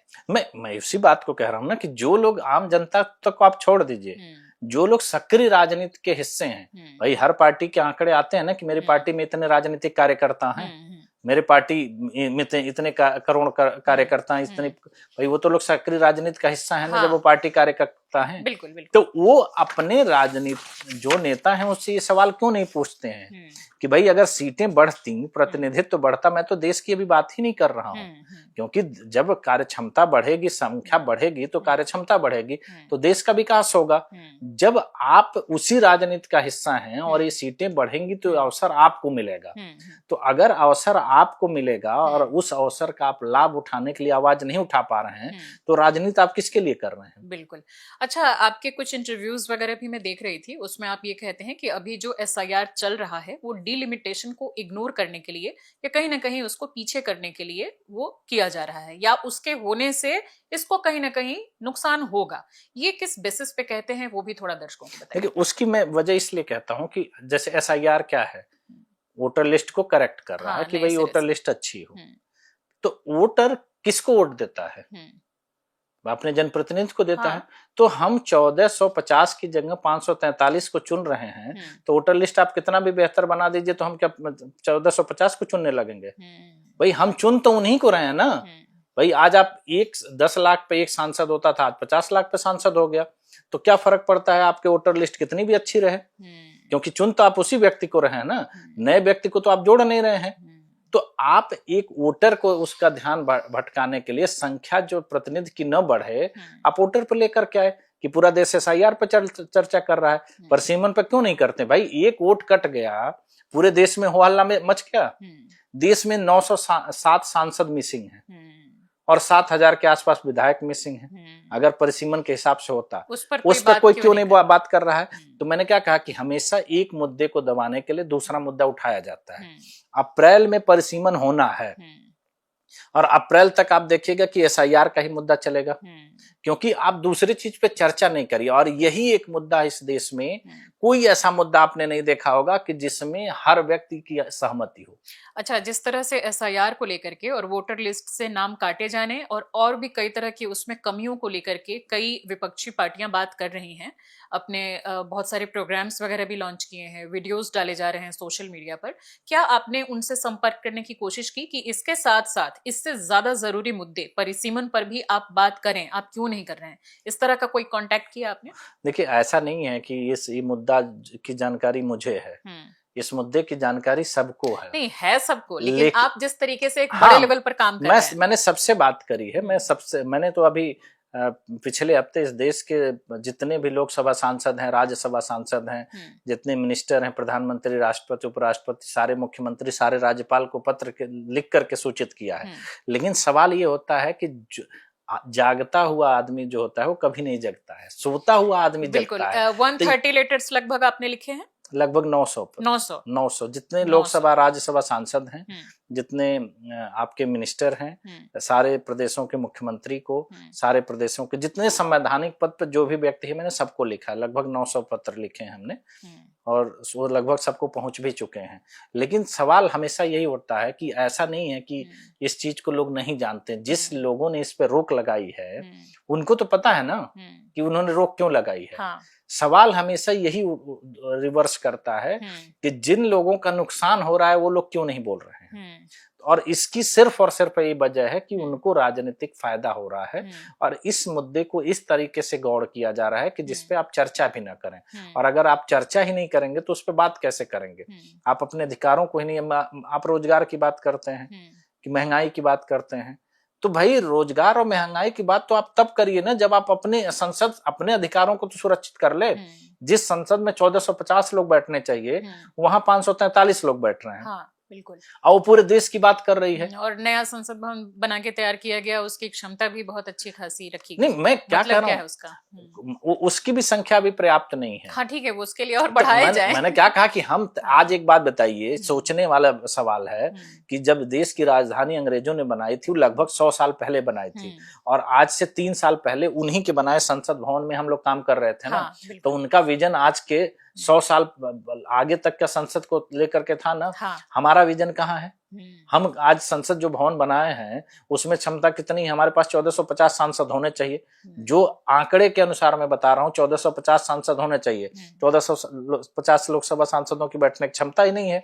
अच्छा, आप हमारे आम दर्शकों के लिए एक बार इसको थोड़ी सी सरल भाषा में बता दीजिए कि आप जो ये सांसदों की संख्या की बात कर रहे हैं वो किस बेसिस पर है? कितनी जनसंख्या पर एक एरिया डिसाइड होना चाहिए जो कि नियम के अंतर्गत है और उस पर एक व्यक्ति को सांसद होना चाहिए? देखिए, जो लास्ट परिसीमन हुआ था उसी के आंकड़ों की मैं बात कर रहा हूँ कि 1972 में जब परिसीमन हुआ था तो देश की आबादी जो थी वो 54 करोड़ 80 लाख थी। ठीक है। उस आधार पर 543 सांसदों की जो संख्या हुई वो लगभग 10 लाख की संख्या पे एक सांसद हो रहे थे। ठीक है। और आज 145 है तो उसको 10 से डिवाइड कर दीजिए तो संख्या जो होती है 1450 हो जाती है। ठीक है। उस समय विधानसभा जो थी वो थी 1,37,000 की संख्या पे। ठीक है। ठीक है। और उसी के आधार पर अगर हम करते हैं तो 10,500 विधायक हो जाते हैं। तो ये हम आखिरी आंकड़े के आधार पर कह रहे हैं कि जो आखिरी आंकड़ों के आधार पर परिसीमन हुआ था। हाँ। और ये मैक्सिमम साइज है। हम तो देखिए, मैंने क्या कहा, एक आदर्श ये व्यवस्था नहीं है, ये हमारी वो व्यवस्था है कि जो हमने पहले अपनाया हुआ था। ये उसमें मैं एक आदर्श की बात नहीं करता हूँ, क्योंकि पूरे अगर विश्व को आप उठा करके देखेंगे तो सबसे ज्यादा जनसंख्या पर अगर कोई सांसद है तो वो है अमेरिका में। वहां 6 लाख की जनसंख्या पे एक सांसद होता है। और अगर पूरे यूरोप को आप देख लेंगे तो यूरोप में 2 लाख से भी कम है, 1.5 लाख की संख्या से कम पे सांसद है। तो हम आदर्श स्थिति की बात नहीं कर रहे हैं, हम उस स्थिति की बात कर रहे हैं हम कर सकते हैं, जो हमने किया है, जो हम पहले कर चुके हैं। अब जो हमारा डेटा है, जो आंकड़ों के आधार पर हम पहले कर चुके, वही आधार हम बता रहे हैं। तो उस व्यवस्था को भी हम नहीं लागू कर पा रहे हैं जो हमने पहले किया है। तो हम उससे बेहतर की बात क्या कर सकते हैं? अगर वही लागू हो जाए तो ही बहुत बेहतर है, जिसको हम नहीं करने की फिराक में है। तो मेरा कहने का मतलब है कि जब देश लोकतंत्र से चलता है, हमारी सरकार से चलता है, और सरकार चुनने की जो प्रक्रिया है, भाई एसआईआर जो आप पूछ रही हैं, एसआईआर वोटर को चुनने की एक प्रक्रिया है कि वोटर सही हो जो प्रतिनिधि को चुने। भाई वोटर क्या करता है कि एक उस प्रतिनिधि का चुनाव करे और उस प्रतिनिधि से सरकार बने। लेकिन जब वो वोटर जो चुन रहा है वो उसका प्रतिनिधि नहीं है, क्योंकि जब अगर आप टेक्निकल तरीके से देखेंगे तो 1972 के बाद जनगणना 71 में हुई थी, 72 में परिसीमन हुआ। 1971 के बाद पैदा हुआ कोई व्यक्ति इस लोकतंत्र में उसका प्रतिनिधित्व नहीं है, क्योंकि 71 के आधार पर अगर 543 थे तो 71 के पीछे के लोगों के ही हुए ना। बिल्कुल। हमारे और आपके अगर हम उसके बाद पैदा हुए हैं तो हमारा जनप्रतिनिधि कौन है जब वो बढ़ा ही नहीं तो? तो सवाल ये है कि हमने प्रदेश बदल जाते हैं। भाई लोकतंत्र में क्यों ये अधिकार दिए गए कि समय समय पर देखिए देश की आजादी के बाद कितने नए प्रदेश बने, कितने नए जिले बने, कितनी सारी व्यवस्थाएं, ये इसीलिए किया गया था ना कि समय को देखते हुए। आज सरकार ये घोषणा करती है, ये बड़े दावों के साथ कहती है कितने एयरपोर्ट बन गए, क्यों बनाने की जरूरत पड़ी? क्योंकि आबादी बढ़ी। तो उस बेसिस पर अगर आप उन चीजों को बढ़ा रहे हैं तो सांसद और ये तो मैंने क्या तो बढ़ने चाहिए। ये तो संवैधानिक है। बाकी व्यवस्था एक व्यवहारिक है कि आपको बनाने चाहिए। जैसे बात होती है, अभी जेपी नड्डा जी ने पीछे ये एक संसद में अपना व्यक्तित्व दिया था कि कितने संख्या पर कितने डॉक्टर होने चाहिए, कितने टीचर होने चाहिए, कितने पुलिसकर्मी होने चाहिए, एक आदर्श स्थिति बताई। ये एक व्यवस्था है, ये कोई कंपलसरी नहीं है। लेकिन परिसीमन और जनप्रतिनिधियों की संख्या अपने संविधान में कंपलसरी है। इसको आप इग्नोर किया जा रहा है। जब आप उसको इग्नोर कर सकते हैं जो देश के, भाई लोकतंत्र का मंदिर संसद को माना जाता है, और संसद की मूर्तियां ही आप चुरा लीजिए, भाई मंदिर से मूर्ति चुरा लीजिए। भाई आज 907 सांसद जो मिसिंग हैं वो चोरी ही तो हुए। तो आप एक बार बताइए, उसके बाद उसको आप मंदिर का स्थान कैसे दे रहे हैं? और चोरी कौन कर रहा है? जो वहां बैठा है वही कर रहा है। तो ये लोकतंत्र नहीं हुआ। और इसीलिए आप देखेंगे कि जो बहुत सारी ऐसी व्यवस्थाएं जो आर्थिक तौर पर देखेंगे या व्यवहारिक तौर पर देखेंगे कि विश्व के बहुत सारे देश जो हमसे पीछे थे, हमसे आगे क्यों निकल गए? क्योंकि हम आपस में लड़ रहे हैं, हम अपने लोगों से लड़ रहे हैं, हम बाहर तो लड़ नहीं रहे हैं। मैंने क्या कहा कि आप अपने युवाओं का ही हक तो मार रहे हैं ना। आज आप अपनी आधी आबादी का महिला आरक्षण के नाम पर हक मार रहे हो, आप उसको लागू नहीं कर रहे हो। तो आपको बाहरी लोगों से मुकाबला करना चाहिए। पूरे विश्व में जब मुकाबले की बात आएगी तो बाहरी देशों से आप करिए मुकाबला। आप उनसे मुकाबला ना करके आप अपने लोगों से मुकाबला कर रहे हैं, अपने युवाओं का हक मार रहे हैं, अपने महिलाओं का हक मार रहे हैं, आप दलितों के साथ इस तरह का भेदभाव कर रहे हैं, उनका हक मार करके आप बैठे। तो आप कैसे सोच रहे हैं कि हम बेहतर भारत बना कैसे फिर विश्व गुरु बनेंगे? उसकी तो शुरुआत तक आप अपने घर से नहीं कर पा रहे हैं। तो हमेशा यही चीज मानी जाती है ना कि आप फेयर डील करिए, जो बेहतरीन हो उसको मौका दीजिए। भाई किसी चीज को बेहतर बनाने के लिए का यही अवसर होता है। आज हम ये आंकड़े देते हैं ना कि इतनी कंपनियों के सीईओ हमारे देश के हैं, भारतीय मूल के हैं, लेकिन भारत में कितने हैं? क्यों नहीं है भारत में? इस पर सवाल नहीं होता। क्योंकि ये मैंने क्या कहा कि आप अपने देश के युवा को कहाँ मौका दे रहे हैं? जब उसको आप मौका नहीं देंगे तो अपने मौके की तलाश में कहीं जाएगा। यही होता है, एक नैसर्गिक सिद्धांत है। होगा डेफिनेटली। भाई आप एक बार बताइए कि अभी यूएस के प्रेसिडेंट के इलेक्शन में कमला हैरिस प्रत्याशी थी। अगर वो जीत जाती तो अमेरिकी मूल की भारतीय राष्ट्रपति होती। भारतीय मूल। और हमारे देश ने इस पर कितना गर्व किया था, बहुत चर्चाएं हुई थी। बिल्कुल। अपने देश में आप क्यों प्रधानमंत्री कैंडिडेट नहीं महिला को बना देते? बिल्कुल बनाइए।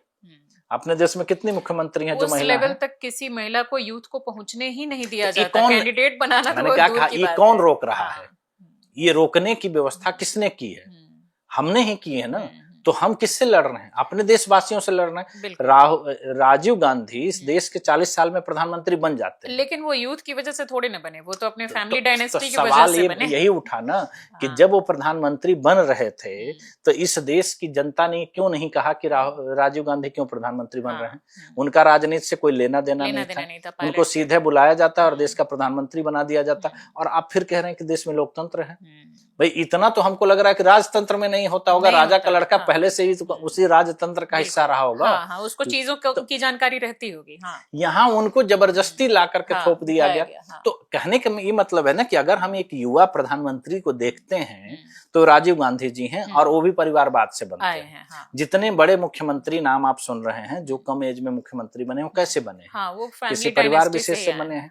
तो सवाल ये उठता है कि जब विश्व में हम युवाओं की बात करते हैं कि हमारा देश सबसे युवा देश है, तो युवा दिखते क्यों नहीं? उनको दिखना चाहिए ना। ऑन पेपर है वो सब युवा, सिर्फ ऑन पेपर है कि दुनिया हम में क्या सबसे करें? ज्यादा युवा और भी बहुत सारी स्थितियां हैं। आप ये देखिए अपना देश का लोकतंत्र कितना खूबसूरत है कि कभी भी राज्यसभा को उच्च सदन कहा जाता है, लेकिन राज्यसभा प्रधानमंत्री नहीं चुनती है। प्रधानमंत्री का चुनाव सिर्फ और सिर्फ लोकसभा करती है। क्यों? क्योंकि हमारा लोकतंत्र की खूबसूरती यही थी, और लोकतंत्र बनाने वालों की कि चुनाव वही प्रधानमंत्री का करेगा जो डायरेक्ट चुना जाएगा। आज भी राष्ट्रपति के चुनाव में या किसी भी चुनाव में मनोनीत सदस्यों को वोट डालने का अधिकार नहीं है, क्योंकि ये माना जाता है कि आप मनोनीत किसी को भी कर सकते हैं, तो उनकी चुनाव में भागीदारी नहीं हो सकती। ये संविधान बनाने वालों की बारीकी आप समझिए। लेकिन जब वही राज्यसभा मंत्रिमंडल पे हावी होगी, जिस राज्यसभा को प्रधानमंत्री चुनने का अधिकार नहीं दिया जाएगा, वही राज्यसभा से अगर प्रधानमंत्री बनने लगे तो जनता का प्रतिनिधित्व होगा। ये फिर यही एक व्यवस्था है। आज आप देखिए कि लोकतंत्र की बात करी जाए तो मरते दम तक, मैं एक और एग्जांपल दे रहा हूं कि नानाजी देशमुख थे, बीजेपी के एक बड़े लीडर थे, और अभी जल्दी उनको भारत रत्न दिया गया था। उन्होंने मंत्री पद लेने से इसलिए मना कर दिया था कि उन्होंने ये कहा था कि 60 साल से अधिक उम्र के किसी भी व्यक्ति को किसी पद पे नहीं रहना चाहिए। उनको समाज सेवा करनी चाहिए और उस समाज सेवा के द्वारा देश का आगे बढ़ाना चाहिए। उन्होंने मंत्री पद नहीं लिया था। ऐसा नहीं था कि उन्होंने कहा था, उनको मिल रहा था, उन्होंने नहीं लिया था। उनके इस थॉट प्रोसेस को हम मतलब सपोर्ट कर रहे हैं कि उनको हम भारत रत्न दे रहे हैं, इसीलिए, और अभी जल्दी दे रहे हैं। बातों को हम नहीं मान रहे हैं। अब यही दोनों में फर्क है ना कि जब अगर हम उनके विचारों को मानते, विचारधारा से हम बिल्कुल अलग हैं। आप देखिए राज्यसभा आप बना सकते हैं। भाई मैं कह रहा हूँ कि आप चुनाव में मत दीजिए मौका। राज्यसभा में युवा को तो आप सीधे ला सकते हैं, आपके लड़के राज्यसभा सीधे आ जाते हैं। दूसरे राज्यपाल के पद होते हैं, उस पे आप क्यों आप युवा को नहीं लाते हैं? भाई देश का राष्ट्रपति युवा नहीं बन सकता। संविधान में क्यों कहा गया कि राष्ट्रपति बनने की उम्र 70 साल थोड़ी है? तो जब नहीं है तो आप, मैंने क्या कहा कि आपने 20 बार एक काम किया, एक बार किसी युवा को मौका दे करके देखिए। भाई अब तक तो वरिष्ठ ही लोग देश के राष्ट्रपति बने हैं, वरिष्ठ ही लोग देश के प्रधानमंत्री बने, और हम कौन से विश्वगुरु बन गए? हम कौन से 75 साल बाद विकसित भारत बन गए? तो एक बार राष्ट्रपति प्रधानमंत्री तो छोड़ दीजिए, जिस तरीके से आपने जो अपने डिस्कशन की जब हमने शुरुआत की थी, जब वो उसमें घुस ही नहीं सकते तो वो तो बहुत बड़े लेवल की बात है। मैं क्या कह रहा हूँ, तो इस बात को कहने में एकदम साफ सुथरे शब्दों में कहना चाहिए ना कि हम लोकतंत्र में नहीं जी रहे हैं। हम अपनी व्यवस्था अपने तरीके से कर रहे हैं, क्योंकि अगर हम लोकतंत्र में जी रहे होते तो हम ये चीज होते हुए दिखते, हमारे सामने वो चीजें दिखाई देती। मैं कह रहा हूँ कि मुख्यमंत्री कितने हैं देश के, कितनी महिला मुख्यमंत्री हैं या कितने युवा मुख्यमंत्री हैं? तो आप अगर नहीं कर रहे हैं तो इससे जो मैंने क्या कहा कि मैसेज कन्वे नहीं होता है। जब किसी भी जगह पर आपको कोई व्यक्ति ऐसा नहीं दिखता है जिससे आप प्रेरित होइए। भाई देश की आजादी की जब लड़ाई चल रही थी तो देश आजाद कैसे हुआ? उस समय बहुत बड़े बड़े नायक हुए जिसको देख करके लोग प्रेरित हुए, और उसमें बहुत यंग लोग भी थे। मैंने क्या कहा, उन्होंने कुर्बानी दी। भाई जब उन्होंने कुर्बानी दी तभी तो देश प्रेरित हुआ। बिल्कुल 18-19 साल के लड़कों की संख्या अच्छी खासी, कितने लोगों को फांसी हुई, कितने लोगों को सजाएं हुई, तब देश प्रेरित हुआ, तब देश आजाद हुआ। आप जब तक उनको प्रेरणा नहीं दे पाएंगे, अगर मुझे ये लगता है कि आप मेरा हक मार रहे हैं तो मैं कैसे आपसे प्रेरित होऊंगा? और देखिए लीडर जो होता है ना, नेता और नायक दो अलग शब्द होते हैं। नायक, देश को हमेशा नायक की जरूरत होती है। किसी भी चीज में नायक जो होता है वो महान होता है, क्योंकि नायक किसी के रास्ते के रुकावट नहीं होता है। वो हमेशा रास्ता प्रशस्त करता है। कभी आप देखिएगा कि वो जो अगर हम नेचुरली बात करते हैं तो जानवरों में सिद्धांत बहुत आता है कि ग्रुप का एक नायक होता है, वो सारा रिस्क खुद पे लेता। तो ये उसका ही सिद्धांत इसीलिए होता है क्योंकि वो रास्ते सबसे फ्रंट पे होता है, वो लोगों के लिए एग्जाम्पल सेट करता है। वो ये नहीं होता है कि आपके कंधे पे बैठ करके वो शासन करता है। उसके अंदर वही एक खूबी होती है जो उसको महान बनाती है, क्योंकि आप उससे सीखते हो। आपको लगता है कि नहीं, मुझको इस जैसे बनना चाहिए। जैसे बात मैंने क्या कहा क्रिकेट की, लोग सचिन तेंदुलकर के जैसा बनना चाहते हैं, विराट कोहली, MS धोनी की तरह लोग बनना चाहते हैं। तो उन्होंने एक एग्जाम्पल दिया है कि आप उनकी तरह जब बनने की सोचेंगे तो आप बेहतर होंगे। हमारी राजनीति ने क्या दिया है? कोई भी व्यक्ति, एक सर्वे आप करा लीजिए कि देश की राजनीति में कोई भी व्यक्ति किस नेता की तरह बनना चाहता है? कोई आदर्श उसका व्यक्तित्व है कि जिसके आधार पर तो नहीं है। तो क्यों नहीं है? क्योंकि आप सत्ता संभालना कोई बड़ी बात नहीं है, आपके अंदर नेतृत्व वाला वो गुण नहीं है, आप नायक नहीं हैं। आप नेता हैं। नायक आप जिस दिन बनेंगे, क्योंकि नायक चाहिए होता है भाई। लोकतंत्र आप छोड़ दीजिए, किसी भी चीज में, मैंने क्या कहा, जीव जंतु हर जगह नायक होता है। देश में आज कोई भी वैसा बड़ा नेता, कोई एक जिस प्रोटैगनिस्ट की हम बात करें, नायक की बात कर रहे हैं, वो यूथ के सामने नहीं है। क्या यूथ या महिलाएं इस वजह से ही काफी ज्यादा उदासीन है पॉलिटिक्स को लेकर? बिल्कुल इसी वजह से है, और इसी व्यवस्था को ही जन्म देने के लिए परिसीमन को रोक लगाई गई थी। क्योंकि नए लोग आएंगे नहीं, तो नए लोग जब आएंगे नहीं तो नायक बनेगा नहीं, और आप उदासीन होते जाएंगे समय के साथ। जैसे जब से इस लोकतंत्र का समय बढ़ता जाएगा, उदासीनता और बढ़ती जाएगी। और पॉलिटिक्स को अब एक गाली की तरह यूज किया जाता है। कहा जाता है आपस में बातचीत में कि ज्यादा पॉलिटिक्स मत करो। अब सोचिए कि वो कितनी जरूरी चीज, देश को चलाने के लिए जो सबसे मजबूत, सबसे स्ट्रांग चीज है, उसी को अगर हम एक अब्यूज की तरह इस्तेमाल कर रहे हैं कि आपस में पॉलिटिक्स मत करो, तो इसका क्या मतलब है? देखिए, यही एक बनाया हुआ एक षड्यंत्र है कि आम आदमी के जहन में वो चीज को इतना नकारात्मक बना दो कि उसके बारे में वो सोचना बंद कर दे। अगर पॉलिटिक्स इतना गलत होता तो किसी भी राजनीतिक दल के घर की बेटी बहू राजनीति में क्यों आती? सबके घर की हैं। आम आदमी इस बात से डरता है, हम और आप के परिवार से हम मना कर देंगे।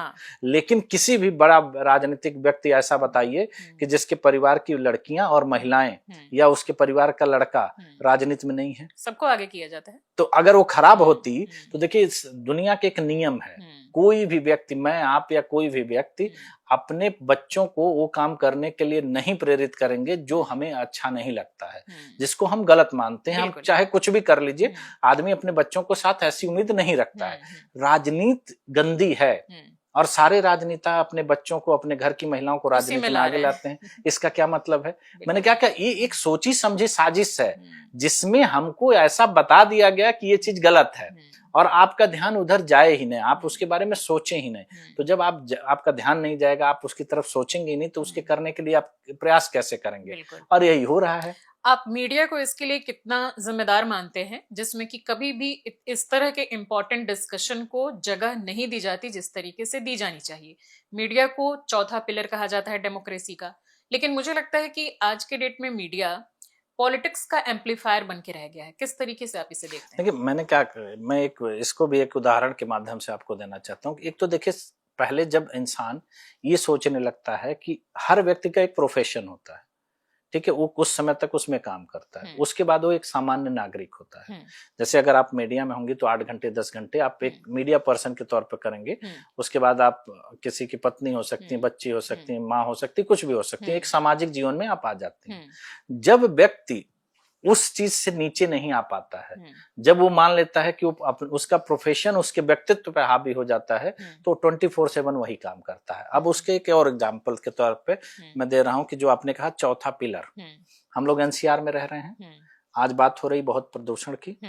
इस NCR में देश के सबसे सशक्त लोग रहते हैं। बिल्कुल। भारत के प्रधानमंत्री, राष्ट्रपति, तीनों सेनाओं के प्रमुख, सारी ब्यूरोक्रेसी, सुप्रीम कोर्ट, और अगर मीडिया चौथा स्तंभ है तो मीडिया भी नोएडा में ही है, तो पूरा है। प्रदूषण पर एक शब्द किसी व्यक्ति को आपने बोलते सुना है? क्यों नहीं बोलता? यहाँ तो मान लीजिए राजनीति है ही नहीं, यहाँ तो आपका पक्ष विपक्ष है ही नहीं, यहाँ तो किसी से आपका विरोध है ही नहीं, यहाँ तो आपका व्यक्तिगत मामला है कि आपको भी दिक्कत होगी, मुझे भी दिक्कत होगी, सबको दिक्कत होगी। क्यों नहीं बोलता है?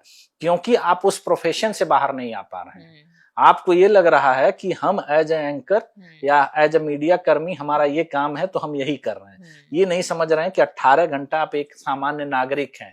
एक नागरिक के अधिकार क्या होते हैं। आज देश का प्रधानमंत्री हो या चीफ जस्टिस हो या कोई भी व्यक्ति हो, उस पद पे कुछ समय तक बैठता है।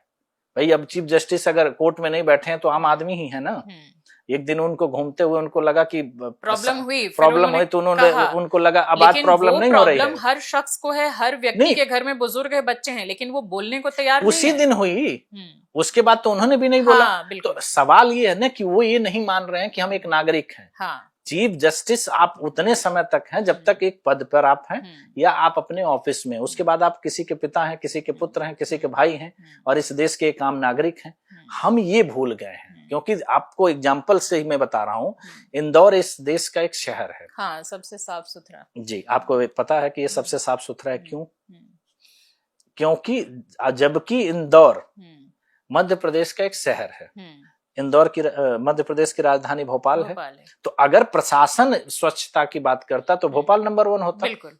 लेकिन इंदौर क्यों है? आम जनता में बहुत जागरूकता है। छोटे छोटे बच्चे, 5 साल के बच्चे भी आपको डांट देंगे अगर आप रोड पर कुछ कचरा फेंकते हुए दिख जाएं। तो ये जागरूकता, क्योंकि वहां का जो नागरिक है ना, उसको इस बात का एहसास है कि स्वच्छता क्या है, अपनी जिम्मेदारियां वो अपनी जिम्मेदारियों को जानता है। उसको पता है कि हम पहले नागरिक हैं, तब उसके बाद हम कुछ और हैं। हम यही पूरे देश में भूल चुके हैं। हमको ये पता है कि मैं ये व्यक्ति हूँ, मैं ये व्यक्ति हूँ, मैं ये मानता ही नहीं हूँ कि मैं इस देश का नागरिक हूँ। अरे लोग अपने आप को, कोई बीजेपी का समर्थक है, कोई कांग्रेस का है, कोई एसपी, कोई आरजेडी का है, अपना व्यक्तित्व तो वास्तव में वो लोग भूल चुके हैं। तो मैंने क्या कहा कि इस पूरे देश की एक परंपरा बन गई है कि आप जिस पद पे है ना, आपका व्यक्तित्व वही आप मान के चल रहे हैं। अगर कोई अधिकारी है, अगर कोई डीएम है, कमिश्नर है, कुछ भी है, तो वही मान रहा है। अरे भाई, उसके बाद पहले आप इस देश के नागरिक हैं, एक आम इंसान हैं। अगर समस्याएं हैं तो आपको भी उससे का सामना करना पड़ेगा। अगर ट्रैफिक लगेगा तो ये नहीं देखेगा कि वो आप व्यक्ति कौन है, सबके लिए होगा। अगर पोल्यूशन है तो सबके लिए होगा। अगर कोई और भी चीजें होती हैं, जैसे महंगाई बढ़ रही है, बेरोजगारी बढ़ रही है, तो सबके लिए होती है। तो हम ये मानने के लिए नहीं तैयार हैं। एज ए मीडिया कर्मी आपको ये लगता है कि हमारा काम क्या है? हमारा काम यही है, हमको कुछ नहीं फर्क पड़ता है। हाँ, जाएंगे बस अपना बुलेटिन करेंगे, लाइव करेंगे। मैंने क्या कहा कि आपका एक नागरिक के तौर पे जो जिम्मेदारी है आप उसको निभाइए ना। आप अपने काम में, मैं कह रहा हूँ कि कुछ भी करिए, मुझे इस बात से कोई फर्क नहीं पड़ता। मुझे लगता है कि मीडिया पर्सन या बाकी लोगों को भी ऐसा लगता होगा कि उनमें डर है, कि उनको लगेगा कि अगर मैं इसके खिलाफ कुछ बोलूं, कुछ ट्वीट करूं, कुछ सोशल मीडिया पर डालूं या ऐसे कुछ बोलूं, तो ये शायद गवर्नमेंट के खिलाफ होगा, सरकार बुरा मान जाएगी। कहीं ना कहीं उनके दिमाग में ये भी है, इसको भी मानना पड़ेगा। दिमाग में क्यों है? क्योंकि आप उसी तरह की एक सोच को खुद से डेवलप कर ली। मैंने क्या कहा, फायदा उठा रहे हैं। मैंने क्या कहा कि आप प्रदूषण पे बोलिए, तो इससे किसकी खिलाफत हो सकती है? या मैं कह रहा हूँ आप बोलिए मत, प्रदूषण के खिलाफ आप कुछ करिए ना। आप भी तो कुछ स्टेप ले सकते हैं। सिंपल सी बात, मैंने क्या इंदौर का एग्जांपल दिया कि इंदौर में सरकार के भरोसे नहीं वहां सफाई हो रही है। तो क्या नोएडा, दिल्ली, गुड़गांव और फरीदाबाद अपने आप को साफ नहीं कर सकता? बिल्कुल। क्यों नहीं कर सकता? क्योंकि वो मानता ही नहीं है कि ये हमारी सफाई है। भैया, हर व्यक्ति का घर साफ होता है ना। घर के बाहर की चीजें गंदी होंगी, घर अंदर साफ होगा, लेकिन आपकी सोसाइटी में आप काम नहीं करेंगे। बगल की जो गली है, जो नाले हैं, वहां पर आप कूड़े फेंकेंगे, सड़कों पर आप कूड़े फेंकेंगे। चलती गाड़ियों से मैंने देखा अच्छे खासे लोग कूड़े फेंकते हैं सड़कों पर। यही मैं कह रहा हूं ना कि यही सोच जो है हमको अलग बनाती है, क्योंकि हम ये मानने को तैयार ही नहीं है कि ये हमारा है। जब तक हम किसी चीज को अपना नहीं मानते हैं, तब तक वो इसी तरह की भावनाओं से होगा। और यही एक विकास की जो परिभाषा होती है ना, विकास हमेशा मानसिक होता है। बिल्कुल। हाँ। आपने देखा होगा कि अभी बहुत सारे लोगों को पद्मश्री, पद्म भूषण प्राप्त हुआ। ऐसे ऐसे व्यक्तियों के नाम सामने आए कि जिसकी कल्पना नहीं करी जा सकती। एक आदमी ने पूरा जंगल उगा दिया। एक महिला थी कर्नाटक की, उन्होंने कितने पीपल के वृक्ष लगा दिए। तो उन्होंने किसी का इंतजार थोड़ी किया। समाज में बदलाव लाने के लिए, जैसे किसी ने एक लाइन लिखी है कि अंधकार को क्यों धिक्कारें, अच्छा है एक दीप जला ले। तो वो दीप जलाने के लिए आपको जनसमूह की जरूरत क्यों पड़ती है? वो शुरुआत आप क्यों नहीं करते? और छोटी छोटी चीजों से भी हम शुरुआत कर सकते हैं, जैसे पब्लिक ट्रांसपोर्ट यूज कर सकते हैं। पोल्यूशन की जहां तक बात है, गाड़ियों को अवॉइड करें, भी हम कर सकते हैं। सिविक सेंस को लेकर के लोगों को जागरूक करें। हमने क्या कहा, हम किसी को नहीं जागरूक करें, खुद रहें। पहले सबसे पहले जैसे ही आप किसी चीज बच्चों को करें, जैसे आपका बच्चा भी कर लेगा, क्योंकि वो हम ही से सीखता है। समाज कैसे बनता है? समाज एक दूसरे से देख करके। पहले एक बात बताइए कि जो भ्रष्टाचार की बात होती है, पहले भ्रष्टाचार का निवारण सरकार, कोर्ट और उससे नहीं होता था। सामाजिक रूप से उस आदमी का इतना बहिष्कार हो जाता था कि लोग भ्रष्टाचार करने से पहले 100 बार सोचते थे। अब भ्रष्टाचार के बाद भी लोग क्या कर रहे हैं, कोर्ट खेलते रहिए। आपने देखा कि लोग जेल से सरकार चला रहे हैं। बिल्कुल, बिल्कुल। तो ये नैतिकता का पतन है। नैतिकता कहाँ से आती है? जैसे हम लोगों को कहा जाता है कि एक आंखों का शर्म होता है, कि वो कोई किसी से कहता नहीं है, वो अंदर से फील हो जाता है कि नहीं ये गलत है, हमें नहीं करना चाहिए। बिल्कुल, बिल्कुल, अभी आपका बच्चा अगर होगा तो आप उसके सामने बहुत ऐसी चीजें करने से पहले सोचेंगे कि ये सीखेगा, तो आप नहीं करेंगे। यही समाज होता है। समाज एक दूसरे को इसी तरह से प्रोटेक्ट करता है। ऐसा नहीं होता है कि आप वो चीज करेंगे तो उससे बहुत बदलाव हो जाएगा, लेकिन वो छोटी छोटी पहल जो होते हैं, जैसे एक बार का एग्जाम्पल है, महात्मा गांधी जी के बारे में कहा गया कि एक माँ अपने बच्चे के साथ आती है, गुड़ खाने कि वाला उसको बोलती है कि आप बोल दीजिए बहुत गुड़ खाता है, तो उन्होंने बोला नहीं आज नहीं, कल आप आना। तो कल आए तो उन्होंने बोला कि तुम गुड़ मत खाओ। तो उन्होंने कहा कि ये तो बात आप कल भी कह सकते थे। तो उन्होंने बोला कि कल तक मैं भी गुड़ खाता था। तो ये एक नैतिकता का एग्जाम्पल है कि अगर कोई व्यक्ति वो काम खुद कर रहा है तो आपको मना नहीं कर रहा है। उसके अंदर का विचार सोचिए कितना बड़ा होगा कि वो पहले छोड़ता है, फिर आपको सलाह देता है। तो आज के डेट में क्या है ना कि हम दिखावा की राजनीति कर रहे हैं, हम दिखावों की बात कर रहे हैं, हम बड़े बड़े बातें कर रहे हैं, इतने बड़ी चीजों की बात कर रहे हैं, हम चांद तारों की बात करते हैं, लेकिन हम वो बेसिक काम नहीं करते हैं जो हमें करना चाहिए। और उसी का नतीजा आप देख रहे हैं कि दुनिया और अपना जब हम तुलनात्मक अध्ययन करते हैं तो हम लोग पीछे की तरफ जा रहे हैं, हम आगे नहीं जा रहे हैं। हम हमेशा से विश्व गुरु थे, लेकिन आज हमको कहना पड़ता है कि हम विश्व गुरु हैं या बनेंगे। तो है, मतलब हैं, तो अब ये बोलना मुझे मजाक लगता है। मैंने क्या कहा कि आप जबरदस्ती कह रहे हैं ना, पहले पूरा विश्व मानता था, आज हम अपने को कहना पड़ता है। और जब कोई चीज आपको कहनी पड़े तो इसका मतलब है उस चीज में वो और दम कहने नहीं पर भी है। लोग मजाक उड़ा रहे हैं। मैंने देखा कि कई सारे ऐसे यूट्यूब पर या इंस्टाग्राम पर ऐसे चैनल्स बने हुए हैं कुछ फॉरेनर्स के, जो कि इंडिया में कितनी ज्यादा गंदगी है, यहाँ लोग किस तरह से कहीं भी गुटखा थूक देते हैं, अच्छी अच्छी बिल्डिंग्स को किस तरीके से कलरफुल कर दिया है इन लोगों ने। बाहर जाते हैं तो महिलाओं को किस तरीके से, या बाहर की महिलाएं यहाँ आती हैं अगर घूमने के लिए, उनको किस नजरिए से देखा जाता है, मतलब सिविक सेंस को लेके। और फूड किस तरीके से बन रहा है गलियों में और वही लोग खड़े होकर के खा रहे हैं, बहुत गंदगी है। तो इन सब को लेके उन लोगों ने अपना चैनल चला रखा है, और इस वजह से इंडिया को वो लोग टारगेट करके और अच्छा खासा वहां पर शेम कर रहे हैं इनको। लेकिन वो कुछ गलत भी नहीं कर रहे, चलो वो टारगेट कर रहे हैं, लेकिन आप उनको वो मसाला दे रहे हैं, ये मुझे दिख रहा है। तो जब हम खुद ही को नहीं ठीक करेंगे तो जो पॉलिटिशियंस हैं या बाकी हैं वो तो हम ही से निकलेंगे ना, रिप्रेजेंटेटिव तो वो हमारे ही होंगे ना। मैं वही हमेशा मैं बार बार वही बात कह रहा हूं ना कि हम अपने कर्तव्यों को भूल रहे हैं, कि हमको ये लगता है कि ये जिम्मेदारी उनकी है। वो हमारी जिम्मेदारी कैसे नहीं है? सरकार चुनना हमारी जिम्मेदारी नहीं है। अब जैसे मान लीजिए अगर आप कोई बिजनेस चलाते हैं, सरकार किस तरह से काम कर रही है? आप अपने यहाँ एम्प्लॉय रखते हैं, उनको सैलरी देते हैं, उनको सुविधाएं देते हैं, तो उनसे काम भी तो लेते हैं। तो हमारा काम क्या है? हम वोट देते हैं, हम एक जनप्रतिनिधि चुनते हैं और वो सरकार बनाता है। तो सरकार सुचारू रूप से काम करे, इसकी जिम्मेदारी जनता की नहीं है? बिल्कुल हमारी ही है, लेकिन तो अगर नहीं है तो नहीं मतलब है। तो अगर आप अपने घर खोल करके चले जाते हैं और एक चोर वहां से चोरी करके ले जाता है तो उसमें उसकी गलती नहीं है।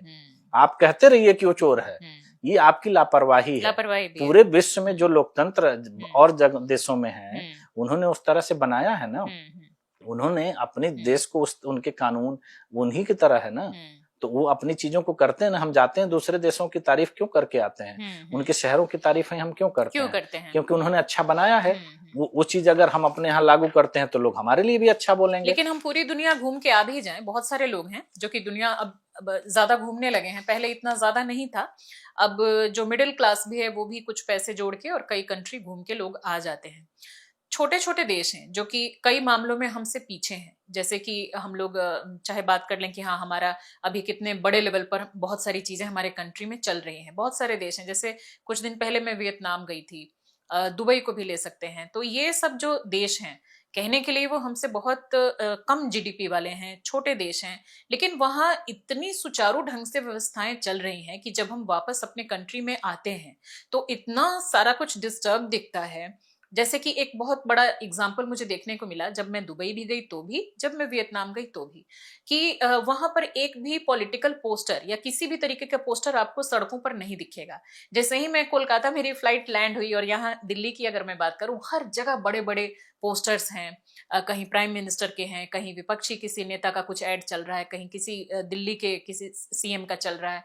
मतलब पूरे पोस्टर भरे हुए हैं, वायर्स जो होते हैं, तार जो होते हैं वो लटकी हुई हैं, उनके बीच बीच से पोस्टर कहीं फटे हुए हैं, कहीं कुछ झांक रहा है। ये जो देख करके जो विदेशी आते होंगे, उनकी जब नजरें पड़ती होंगी कि ये सब क्या चल रहा है, बड़े बड़े गुटखा वगैरह के ऐड हमारे स्टार्स कर रहे हैं, तो कितना कितना उनको अजीब लगता होगा कि ये कैसी कंट्री है। मुझे ये बहुत शर्म महसूस हुई कि हम यहाँ जब हम सिर्फ यहीं रहते हैं, बाहर नहीं जाते, तो शायद ये सब चीजें नहीं दिखती। लेकिन अब तो सोशल मीडिया भी है, उसके जरिए भी आप देख सकते हैं, खुद भी घूमने जा रहे हैं, लोगों के पास अब थोड़ा पैसा है, तो वो देख के भी हम उसको सुधारने और उस व्यवस्था को बदलने के लिए आगे क्यों नहीं बढ़ते।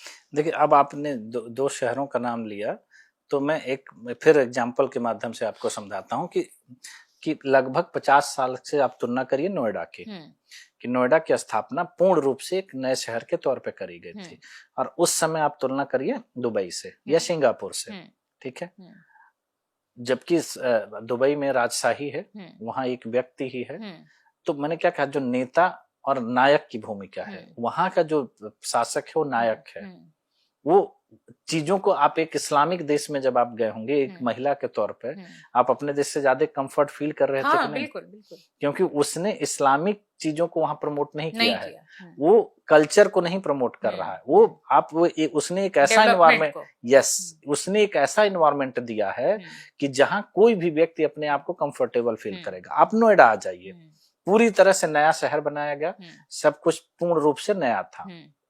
क्या स्थिति है नोएडा की दुबई के मुकाबले अगर आप कंपेयर करें तो क्या होगा? जमीन आसमान का फर्क है ना। क्यों है फर्क? अब सेफ्टी भी नहीं है लोगों में, वो कल्चर भी नहीं है, वो सोच तो इसलिए नहीं होगा ना। मैंने क्या कहा कि जब हम उस बात को सोचते ही नहीं है तो हम मानेंगे कैसे? अब इसको हम परसिमन से जोड़कर आपको बता रहे हैं कि गौतम बुद्ध नगर में अगर 5 लोकसभा सांसद होते परसिमन के साथ, परसिमन होगा तो गौतम बुद्ध नगर में 5 लोकसभा सांसद होंगे और 20 विधायक होंगे।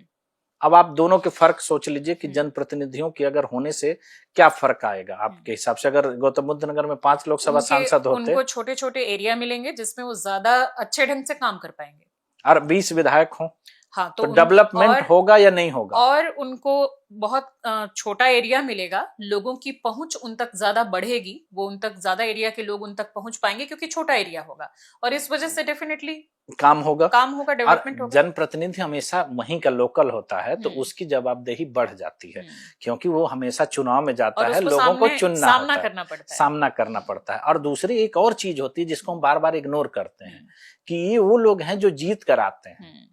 भाई चुनाव में लोग हारते भी तो हैं, वो भी तो ही काम कर रहे होंगे विपक्ष के तौर पे, आगे के लिए उनको काम करना पड़ेगा, वो काम कर रहे होंगे, कंपटीशन है, विपक्ष के तौर पे काम कर रहे होंगे तो मुद्दों को उठाएंगे भी।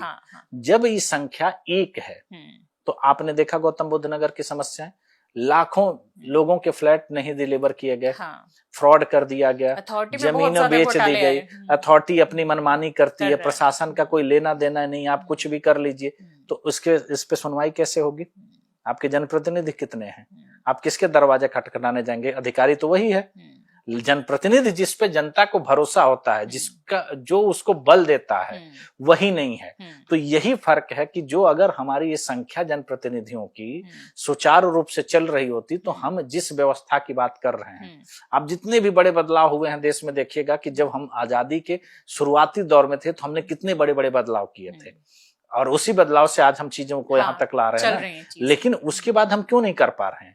मैं कहता रहा हूँ कि कोई भी व्यक्ति अपने दिमाग से सोच करके देखे कि गौतम बुद्ध नगर में 5 लोकसभा सांसद हों और 20 विधायक हों गौतम बुद्ध नगर में, और उसके बाद आप गौतम बुद्ध नगर की तस्वीर देखिए कि किस तरह की होगी, और बाकी वर्तमान की तस्वीर देखिए किस तरह की है। तो ये फर्क है, हम उन चीजों पे नहीं लड़ पा रहे हैं जो हमारे अधिकार हैं, जो अधिकार हमको मिलने ही चाहिए वो नहीं अगर हम बता पा रहे हैं तो आम चीजों की तो मैंने क्या कहा, व्यवहारिकता की तो बात ही नहीं है।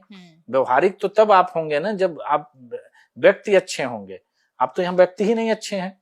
तो ये जो समस्याएं हैं, यही समस्या जो है हम लोगों के देश की सबसे विकट हो गई है कि राजनीति हम लोगों को वो चीज करके देती है जो हम करना चाहते हैं, जब चाहती वो एक सब्जेक्ट दे देती है और उस सब्जेक्ट के साथ हम खेलते हैं। चाहे वो मीडिया है या चाहे कुछ भी। आप देखिए कितने बड़े बड़े चीजें पर हम लोग दिनों दिन चर्चा करते हैं। छठ आ जाएगी तो यमुना गंदी हो जाएगी, उसके बाद यमुना एकदम पवित्र है, एकदम हम लोग उसी में नहा रहे हैं, बाकी साल भर उस पर कोई चर्चा भी नहीं। क्यों नहीं करते हैं? क्योंकि हम गैर जिम्मेदार हैं। यमुना पूरी नदी आप देख लीजिएगा कि अवैध कब्जा हो चुका है, कोई बोलने को तैयार नहीं है, क्योंकि हमको लगता है कि हमारा क्या है। हम देश को देख, मैंने क्या कहा, राष्ट्र की परिभाषा हम नहीं जानते हैं। राष्ट्र की परिभाषा में वो हर वो चीज अपनी होती है जो अपने राष्ट्र की, और उसके प्रति हमारे कर्तव्य होते हैं। ऐसा नहीं है कि जो चीज हमारी नहीं है हम व्यक्तिवाद राष्ट्रवाद के लिए सबसे बड़ा खतरा है कि जब हम व्यक्तिवादी हो जाते हैं। समाजवाद ही की बात करी जाती है कि समाजवाद में हम समाज को लेकर के चलते हैं। जब हम व्यक्तिवादी हो जाएंगे तो जो चीज मेरी नहीं है वो आपकी हम तोड़ देंगे। लेकिन जिस तरह से हमारे सिटीजन्स हैं, जिस तरह से पॉलिटिकल पार्टीज का फिलहाल चल रहा है, जिस तरह से ब्यूरोक्रेसी है, फिलहाल मीडिया है, अगर इन चारों की ही हम बात कर लें, इसमें अगर परिसीमन होता है लेकिन उस डिलिमिटेशन के बाद भी मैप बदलता है, माइंडसेट नहीं बदलता है, फिर क्या करेंगे? देखिए मैप बदल जाएगा तो माइंडसेट बदल जाएगा। कैसे? कारण क्या है कि नए लोग आएंगे। अब इसी देश की मैं उदाहरण देता हूं कि एपीजे अब्दुल कलाम जी थे, एक इस्लामिक व्यक्ति थे और भारत के राष्ट्रपति थे।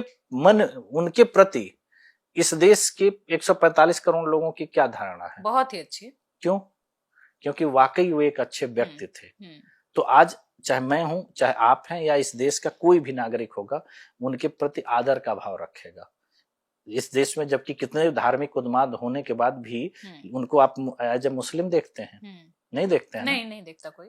तो ये महानता है, तो उनसे लोग प्रेरित होते हैं। अभी जल्दी की बात थी ना, तो जब नए लोग आपको एक एग्जाम्पल के तौर पर एक महान व्यक्ति मिलता है, एक नायक मिलता है, तो बदलाव ला देता है। मैं इंदौर का एग्जाम्पल दे रहा हूं, क्यों दे रहा हूं कि वहां कुछ लोग ऐसे रहे होंगे कुछ समय पहले जिन्होंने इसकी शुरुआत करी होगी और वो अब कंटिन्यू हो रही है। ऐसा नहीं है कि आज से पहले जब उन लोगों ने शुरू किया होगा तो पूरा साफ हो गया होगा, लेकिन वो कंटिन्यू होने लगा ना। तो जैसे ही एक व्यवस्था जब आती है, एक बदलाव आता है, तो उसके साथ लोग आगे शामिल हो जाते हैं और उसी ढर्रे पे लोग चलने लगते हैं। जब आजादी की लड़ाई हुई, आंदोलन हुए, लोग आजादी के लिए लड़ने लगे। तो ये नेतृत्व दिखाता है रास्ता। देश को प्रगति पथ पर ले जाने की जिम्मेदारी किसकी है? एक नायक की, जो बताता है कि किस दिशा में हमको चलना है। तो देश को उसी नायक की तलाश है, और वो कैसे होगा? जब उसको आप मौका देंगे। क्योंकि कभी भी जो नायक होता है वो समृद्ध थोड़ी होता है। अगर उसके पास सब कुछ होगा तो नायक कहाँ से होगा? वो इन्हीं परिस्थितियों से उत्पन्न होकर के, इन्हीं व्यवस्थाओं से जन्म लेकर के तभी तो आगे बढ़ता है। तो आपको लगता है कि परिसीमन होने पर महिलाओं और यूथ को वास्तव में वो मौका मिलेगा और ये सारा बदलाव होगा, ये आपका मानना है, या ये बस एक पॉसिबिलिटी क्रिएट करता है? नहीं, ये सत्यता है। मैंने क्या कहा कि मेरा मानना कुछ नहीं है। परिसीमन होने के बाद इतनी नई सीटें आएंगी, 907 लोकसभा सीट हो जाएंगी और लगभग 7000 विधानसभा होगी, तो उसमें नए लोग ही तो आएंगे। महिलाओं को 33% आरक्षण मिल जाएगा, तो उसका प्रतिनिधित्व 450 प्लस हो जाएगा। जहां आरक्षण मिला भी, जैसे कि हम गांवों की बात कर लें, पंचायत लेवल की बात कर लें, तो पंचायत लेवल पर अगर उनको जब आरक्षण मिला भी, तो भी देखा गया कि प्रधान पति, पंचायत में दूसरे जो मेंबर्स हैं उनके पति, उन्हीं के हाथों में ज्यादा है। यहाँ तक कि गाड़ियां जो लेके वो निकलने लगे तो उस पे लिखा रहता था प्रधान पति। तो उनके जब घर के जो मेल पर्सन हैं, जो उनके घर का एक मुखिया माना जाता है, वो उस गांव का मुखिया बन जा रहा है अपनी पत्नी को साइडलाइन करके। पत्नियां ज्यादातर पढ़ी लिखी नहीं है, जो पढ़ी लिखी हैं वो भी उनके हाथ में भी पावर नहीं रहता, वो घूंघट संभालने में ही बिजी रहती हैं। तो उसको किस तरीके से हम माने कि हाँ महिलाएं आगे आएंगी तो वास्तव में वो लीड करेंगी, वास्तव में उनके अंदर वो नेतृत्व की क्षमता होगी और वास्तव में उनको आगे आने दिया जाएगा? उसको मैं आपको ऐसे ही बता रहा हूँ कि आपने मुख्यमंत्री पति सुना है? हाँ, मतलब वो ऊंचे लेवल पर जाए महिला आरक्षण के लिए हम उम्मीद में हैं।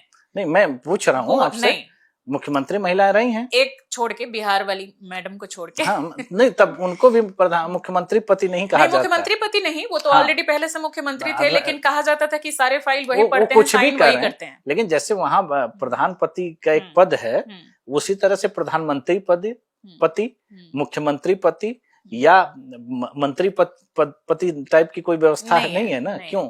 क्योंकि जैसे ही लेवल बड़ा होता है ये व्यवस्थाएं खत्म हो जाती हैं।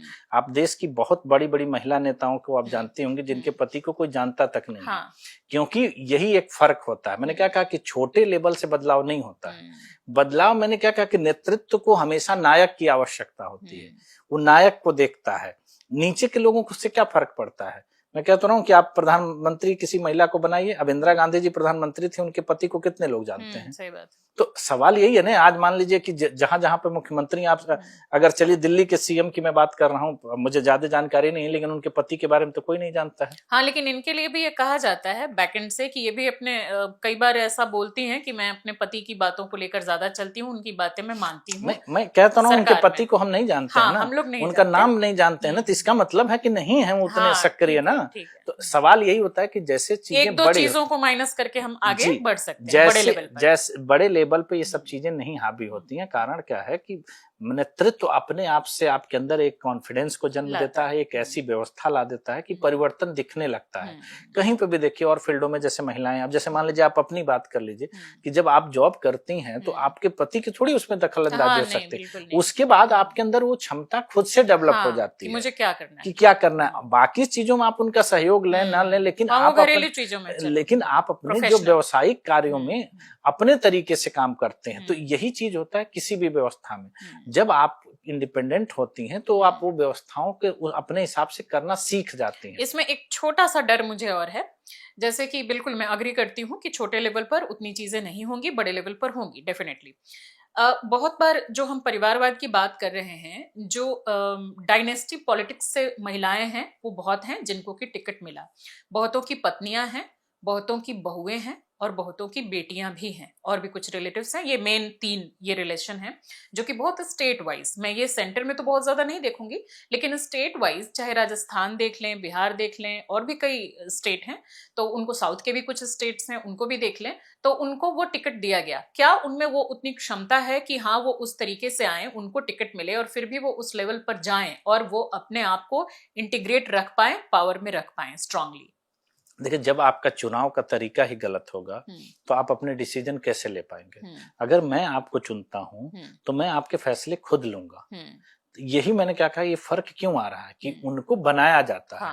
आज आप एक बात बताइए कि जैसे बहुत सारी चीजें राजनीति में कही जा रही हैं और दिखाई दे रही हैं कि मुख्यमंत्रियों का चुनाव किस तरीके से हो रहा है, प्रत्याशियों का चुनाव किस तरह से होता है, पार्टी प्रेसिडेंट किस तरीके से बनाए जाते हैं। तो ये क्या है? तो आप उनको इंडिपेंडेंट कैसे मान सकते हैं कि जब आपका चुनाव ही गलत तरीके से हुआ है कि मैं आपको चुन रहा हूं तो आप मेरा विरोध कैसे कर सकते हैं। तो ये मैंने क्या कहा, ये राजनीति हो सकती है, ये नेता हो सकता है, लेकिन नायक नहीं हो सकता है। नायक और नेता में फर्क देखना पड़ेगा आपको। जो नायक होगा वो अपना डिसीजन खुद लेगा। अगर वो अपना डिसीजन नहीं ले सकता, अपना रिस्क, अब जैसे मैं नायक के तौर पर नरेंद्र मोदी को कह सकता हूं वर्तमान परिस्थिति में। कारण क्या है कि प्रधानमंत्री बनने से लेकर के और आज तक के, या वोटों का पोलराइजेशन आप कह सकती हैं, या वोटों की जिस तरह से मूव करते हैं, वो कार्य क्षमता उनके अंदर है कि किस तरीके से वोटर उनकी तरफ प्रभावित हों, या किस तरीके से एक ऑरा भी उनका क्रिएट किया गया है। बहुत सारी चीजें हैं जो भी है, लेकिन वो व्यक्ति के तौर पर फिर भी कह सकते हैं, व्यक्ति के तौर पर वो प्रेजेंटेशन वो खुद देते हैं। बिल्कुल। तो वो उनकी अपनी एक छवि है। बाकी पार्टी क्या करती है क्या नहीं करती वो एक अलग विषय है। लेकिन उसके अतिरिक्त अगर मेरा चुनाव, बहुत सारे, आप एक बात बताइए, सांसद हैं, मंत्री हैं, या आज के डेट में जितने मंत्रिमंडल में आप मान लीजिए जो बड़े पद पर लोग बैठे हैं, उनको बनाया गया है ना, वो बने थोड़ी हैं। तो जब बनाया गया है तो आप डिसीजन कैसे ले सकते हैं। तो ये फर्क है। जब आप बनाए जाएंगे तो आप लोकतंत्र में कहीं फिट नहीं बैठेंगे। आप एक व्यक्ति के लिए काम कर रहे हैं, आप समाज के लिए नहीं काम कर रहे होते। आपको हम एक एग्जाम्पल, लाइव एग्जाम्पल के तौर पर दे देते हैं कि बृजभूषण शरण सिंह सांसद हुआ करते थे और महिला उत्पीड़न के उनके ऊपर केस लगे थे, और उस दौरान पूरे देश नहीं पूरे विश्व में इसमें राजनीति भूचाल आ गया। लोगों ने बहुत विरोध किया। क्या उनको पार्टी से निष्कासित किया गया? क्यों नहीं किया गया? क्योंकि उस व्यक्ति का जन समर्थन है। उसका उतना पावर है कि वो पावर नहीं है, वो पावर पैसे का पावर नहीं, उस व्यक्ति का अपने क्षेत्र में जन समर्थन है। जिस आधार पर वो व्यक्ति चुना जाता है वो आधार पर उसके वोटर में उस व्यक्ति की अपनी पहचान है। तो उस आधार पर आपने देखा होगा कि बीजेपी जैसी पार्टी उनके लड़के को टिकट देती है और उनका लड़का, भाई यही मैनेजमेंट होता है ना कि भाई आपको टिकट ना दे करके उसका इम्पैक्ट पड़ेगा, लेकिन दिया गया और उनका लड़का चुनाव जीत कर आता है। तो उस व्यक्ति के अंदर वो नेतृत्व है, उसके पास वो क्षमता है, वो सीटों को जीतने की काबिलियत है। अदरवाइज आप एक बार बताइए, कोई और व्यक्ति होता तो क्या उनको टिकट दिया जाता या पार्टी में रखा जाता? नहीं, हटा दिया जाता। तो वो सेल्फ मेड व्यक्ति हैं, वो बीजेपी से पहले भी नेता थे और बीजेपी के बाद भी नेता रहेंगे। तो जब आप नेता नहीं होंगे तो पार्टियां आपका सिलेक्शन करेंगे और आपको एम्प्लॉय के तौर पर रखेंगी और एम्प्लॉय के तौर पर निकाल देंगी, और आप उसी तरह जैसे आज एम्प्लॉय होते हैं निकाल दिए जाते हैं, तो आप जब ढूंढिए। तो ये सिस्टम जो है लोकतंत्र के लिए घातक है। बहुत बार बहुत बाहुबली भी होते हैं और बहुत लोग जिन पर आरोप लगते हैं वो साबित भी हो जाते हैं। इसके बावजूद भी जनता उनको जिताती है, आगे ले जाती है, क्योंकि जनता को कहीं ना कहीं कुछ छोटे लेवल पर उनसे फायदे हो रहे होते हैं। जैसे वो लोग किसी की बेटी की शादी में गए तो कुछ उसको 1 लाख 1.5 लाख रुपए दे दिए, घर का सामान दे दिए कि चलो ये इसको गिफ्ट दे दिया। तो उस तरह के जो छोटे छोटे फायदे होते हैं उस लालच में भी बहुत बार जनता उनको आगे बढ़ाती है। मैं उन तर्कों पे नहीं जा रहा हूँ, मेरे कहने का मतलब है उनकी अपनी जनता पे पकड़ है।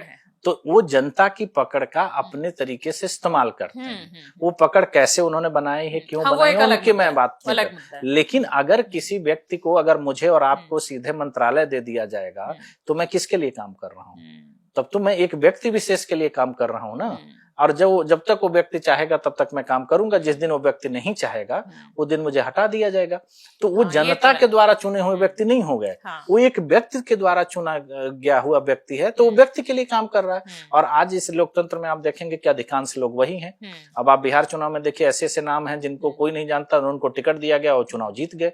तो जब वो चुनाव जीत गए, और अभी एक एग्जाम्पल, और बहुतों को तो ऐसा हुआ कि उन्होंने कुछ वैसा काम भी नहीं किया, उनको मालूम ही नहीं है, उनको वो किसी के बेटे हैं तो उनको मैंने क्या कहा कि आज एक बात बताइए, इस देश का कितना बड़ा दुर्भाग्य है कि जिस मंच पर देश के प्रधानमंत्री बैठे थे उसी मंच पर उपेंद्र कुशवाहा के लड़के ने शपथ ग्रहण लिया और वो व्यक्ति को पता ही नहीं है कि मैं मंत्री बनने वाला हूँ। तो ये लोकतंत्र के लिए सबसे बुरा दिन हुआ या नहीं हुआ? और साथ ही एक मैडम जो जिनका काफी वायरल हो रहा है कि उनको बिल्कुल वो पढ़ने नहीं आ रहा है, शपथ को सतत बोल रही हैं, 2 लाइन पढ़ने नहीं आ रहा है, और वो वहां पर मंत्री बनी हुई हैं।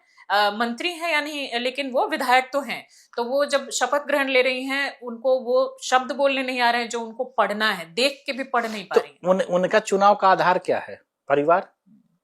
कोई वो राजनीतिक बैकग्राउंड से ही आ रही है ना, किसी परिवार विशेष से ही आ रही हैं, तभी तो उनको वो मौका दिया जा रहा है। और जब जनता को, मैंने क्या कहा कि जनता को अब चुनने का मौका जिसको देंगे वही तो चुना जाएगा। तो ये परिसीमन की व्यवस्था यही थी कि हर बार नए लोगों को मौका दिया जाएगा तो नए लोग आएंगे। तो ये व्यवस्था से जो लोग हैं उनके कंपटीशन में कुछ नए लोग तो आएंगे। नए लोग आएंगे तो आपको रिप्लेस करेंगे। भाई किसी मार्केट में आप देखिए, नया प्रोडक्ट आता है तो पिछले को रिप्लेस करता है। अब वही प्रोडक्ट फिक्स कर दिया जाए तो प्रोडक्ट। लेकिन इसके लिए क्या पार्टीज के इंटरनल रिफॉर्म्स पर भी चर्चा होनी चाहिए? देखिए वो तो डेमोक्रेटिक नहीं है अभी। मैंने क्या कहा, नैतिकता की आप बात मत करिए। नैतिकता होती तो बहुत कुछ हो जाता, तब कोई किसी चीज की आवश्यकता ही नहीं होती।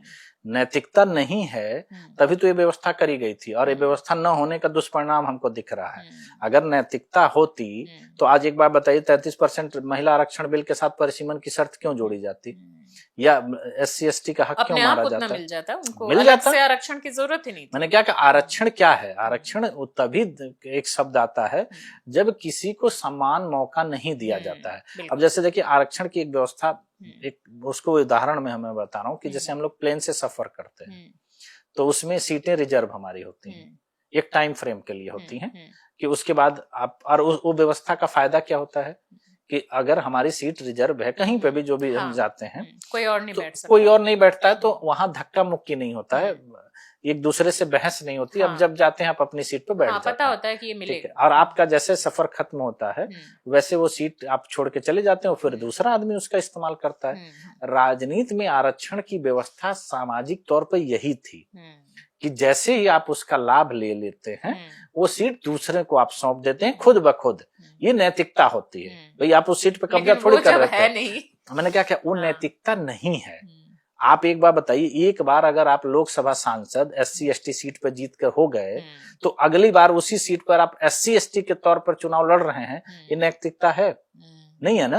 नहीं है। तो नैतिकता नहीं है तभी तो ये व्यवस्था थी। हाँ। अगर नैतिकता अगर है, भाई आज हम आप किसी पिक्चर हॉल में फिल्म देखने जाती हैं या प्लेन में सफर कर जाती तो सीट उखाड़ ले जाएंगी। हाँ, सही भाई बात। आपका सफर खत्म हुआ उतनी ही देर के लिए और अनंत तो आप वो सीट फाड़ती हैं न उस सीट को घर ले जाती हैं। आपने उस सफर को एंजॉय किया, एक व्यवस्था दी गई जिसमें आप सफल तरीके से गए, उसके बाद दूसरे को मौका मिलता है और दूसरा आदमी वही चीज खुद करता है। तो ये नैतिकता हमारी राजनीति में नहीं है।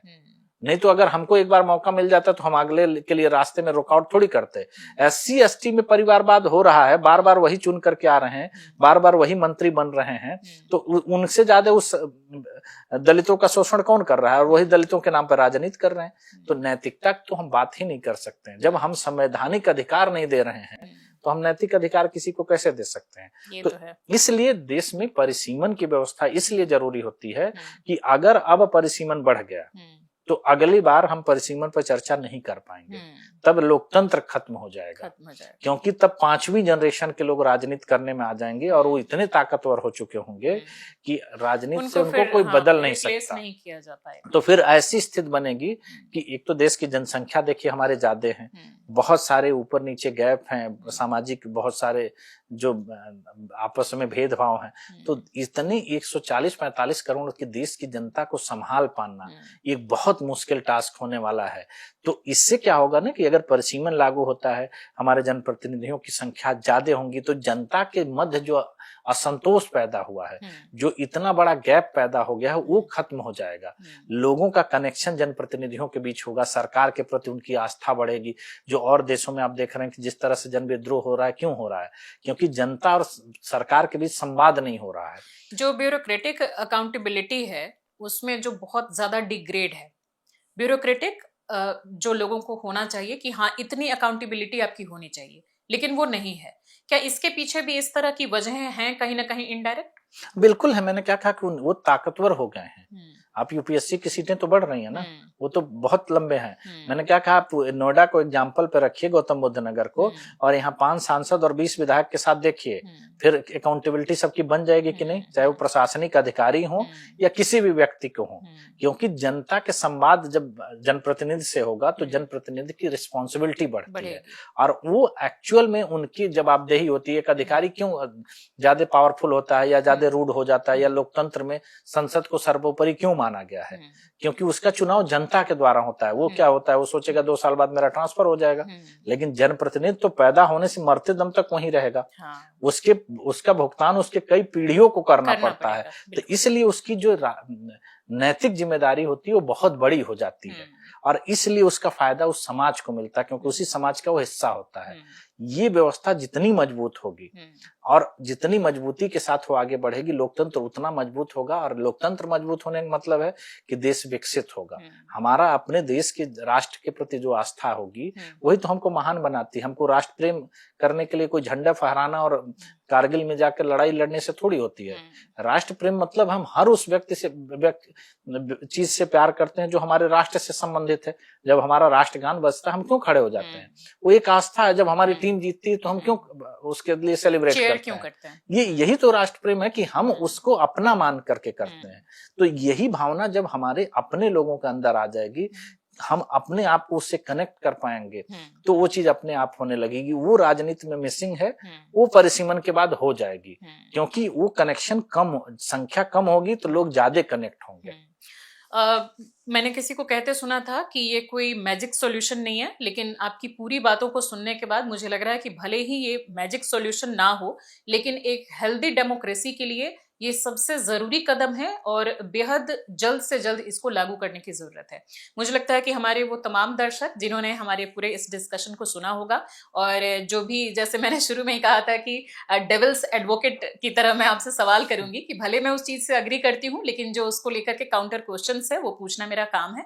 तो मुझे लगता है कि अब लोगों को काफी हद तक क्लैरिटी मिल गई होगी कि परिसीमन यानी डिलिमिटेशन क्यों इतना जरूरी है और आप क्यों तमाम मंचों से इसको लागू करने के लिए लिए कहते हैं। समय बहुत कम है, जिस तरह से आपने कहा कि 2026 के अप्रैल तक का हमारे पास टाइम है, तो लोगों को इसके लिए ज्यादा से ज्यादा जागरूक होने की जरूरत है। और हमारे इस कार्यक्रम को अगर आपने समझा हो और हेल्दी डेमोक्रेसी के लिए ये कितना जरूरी है अगर आप इसको मान रहे हो, तो हमारे इस वीडियो को, हमारे इस पॉडकास्ट को ज्यादा से ज्यादा लोगों तक आपको शेयर करना है। आप स्टूडियो में आए, अपना कीमती टाइम दिया, इसके लिए आपको बहुत बहुत धन्यवाद।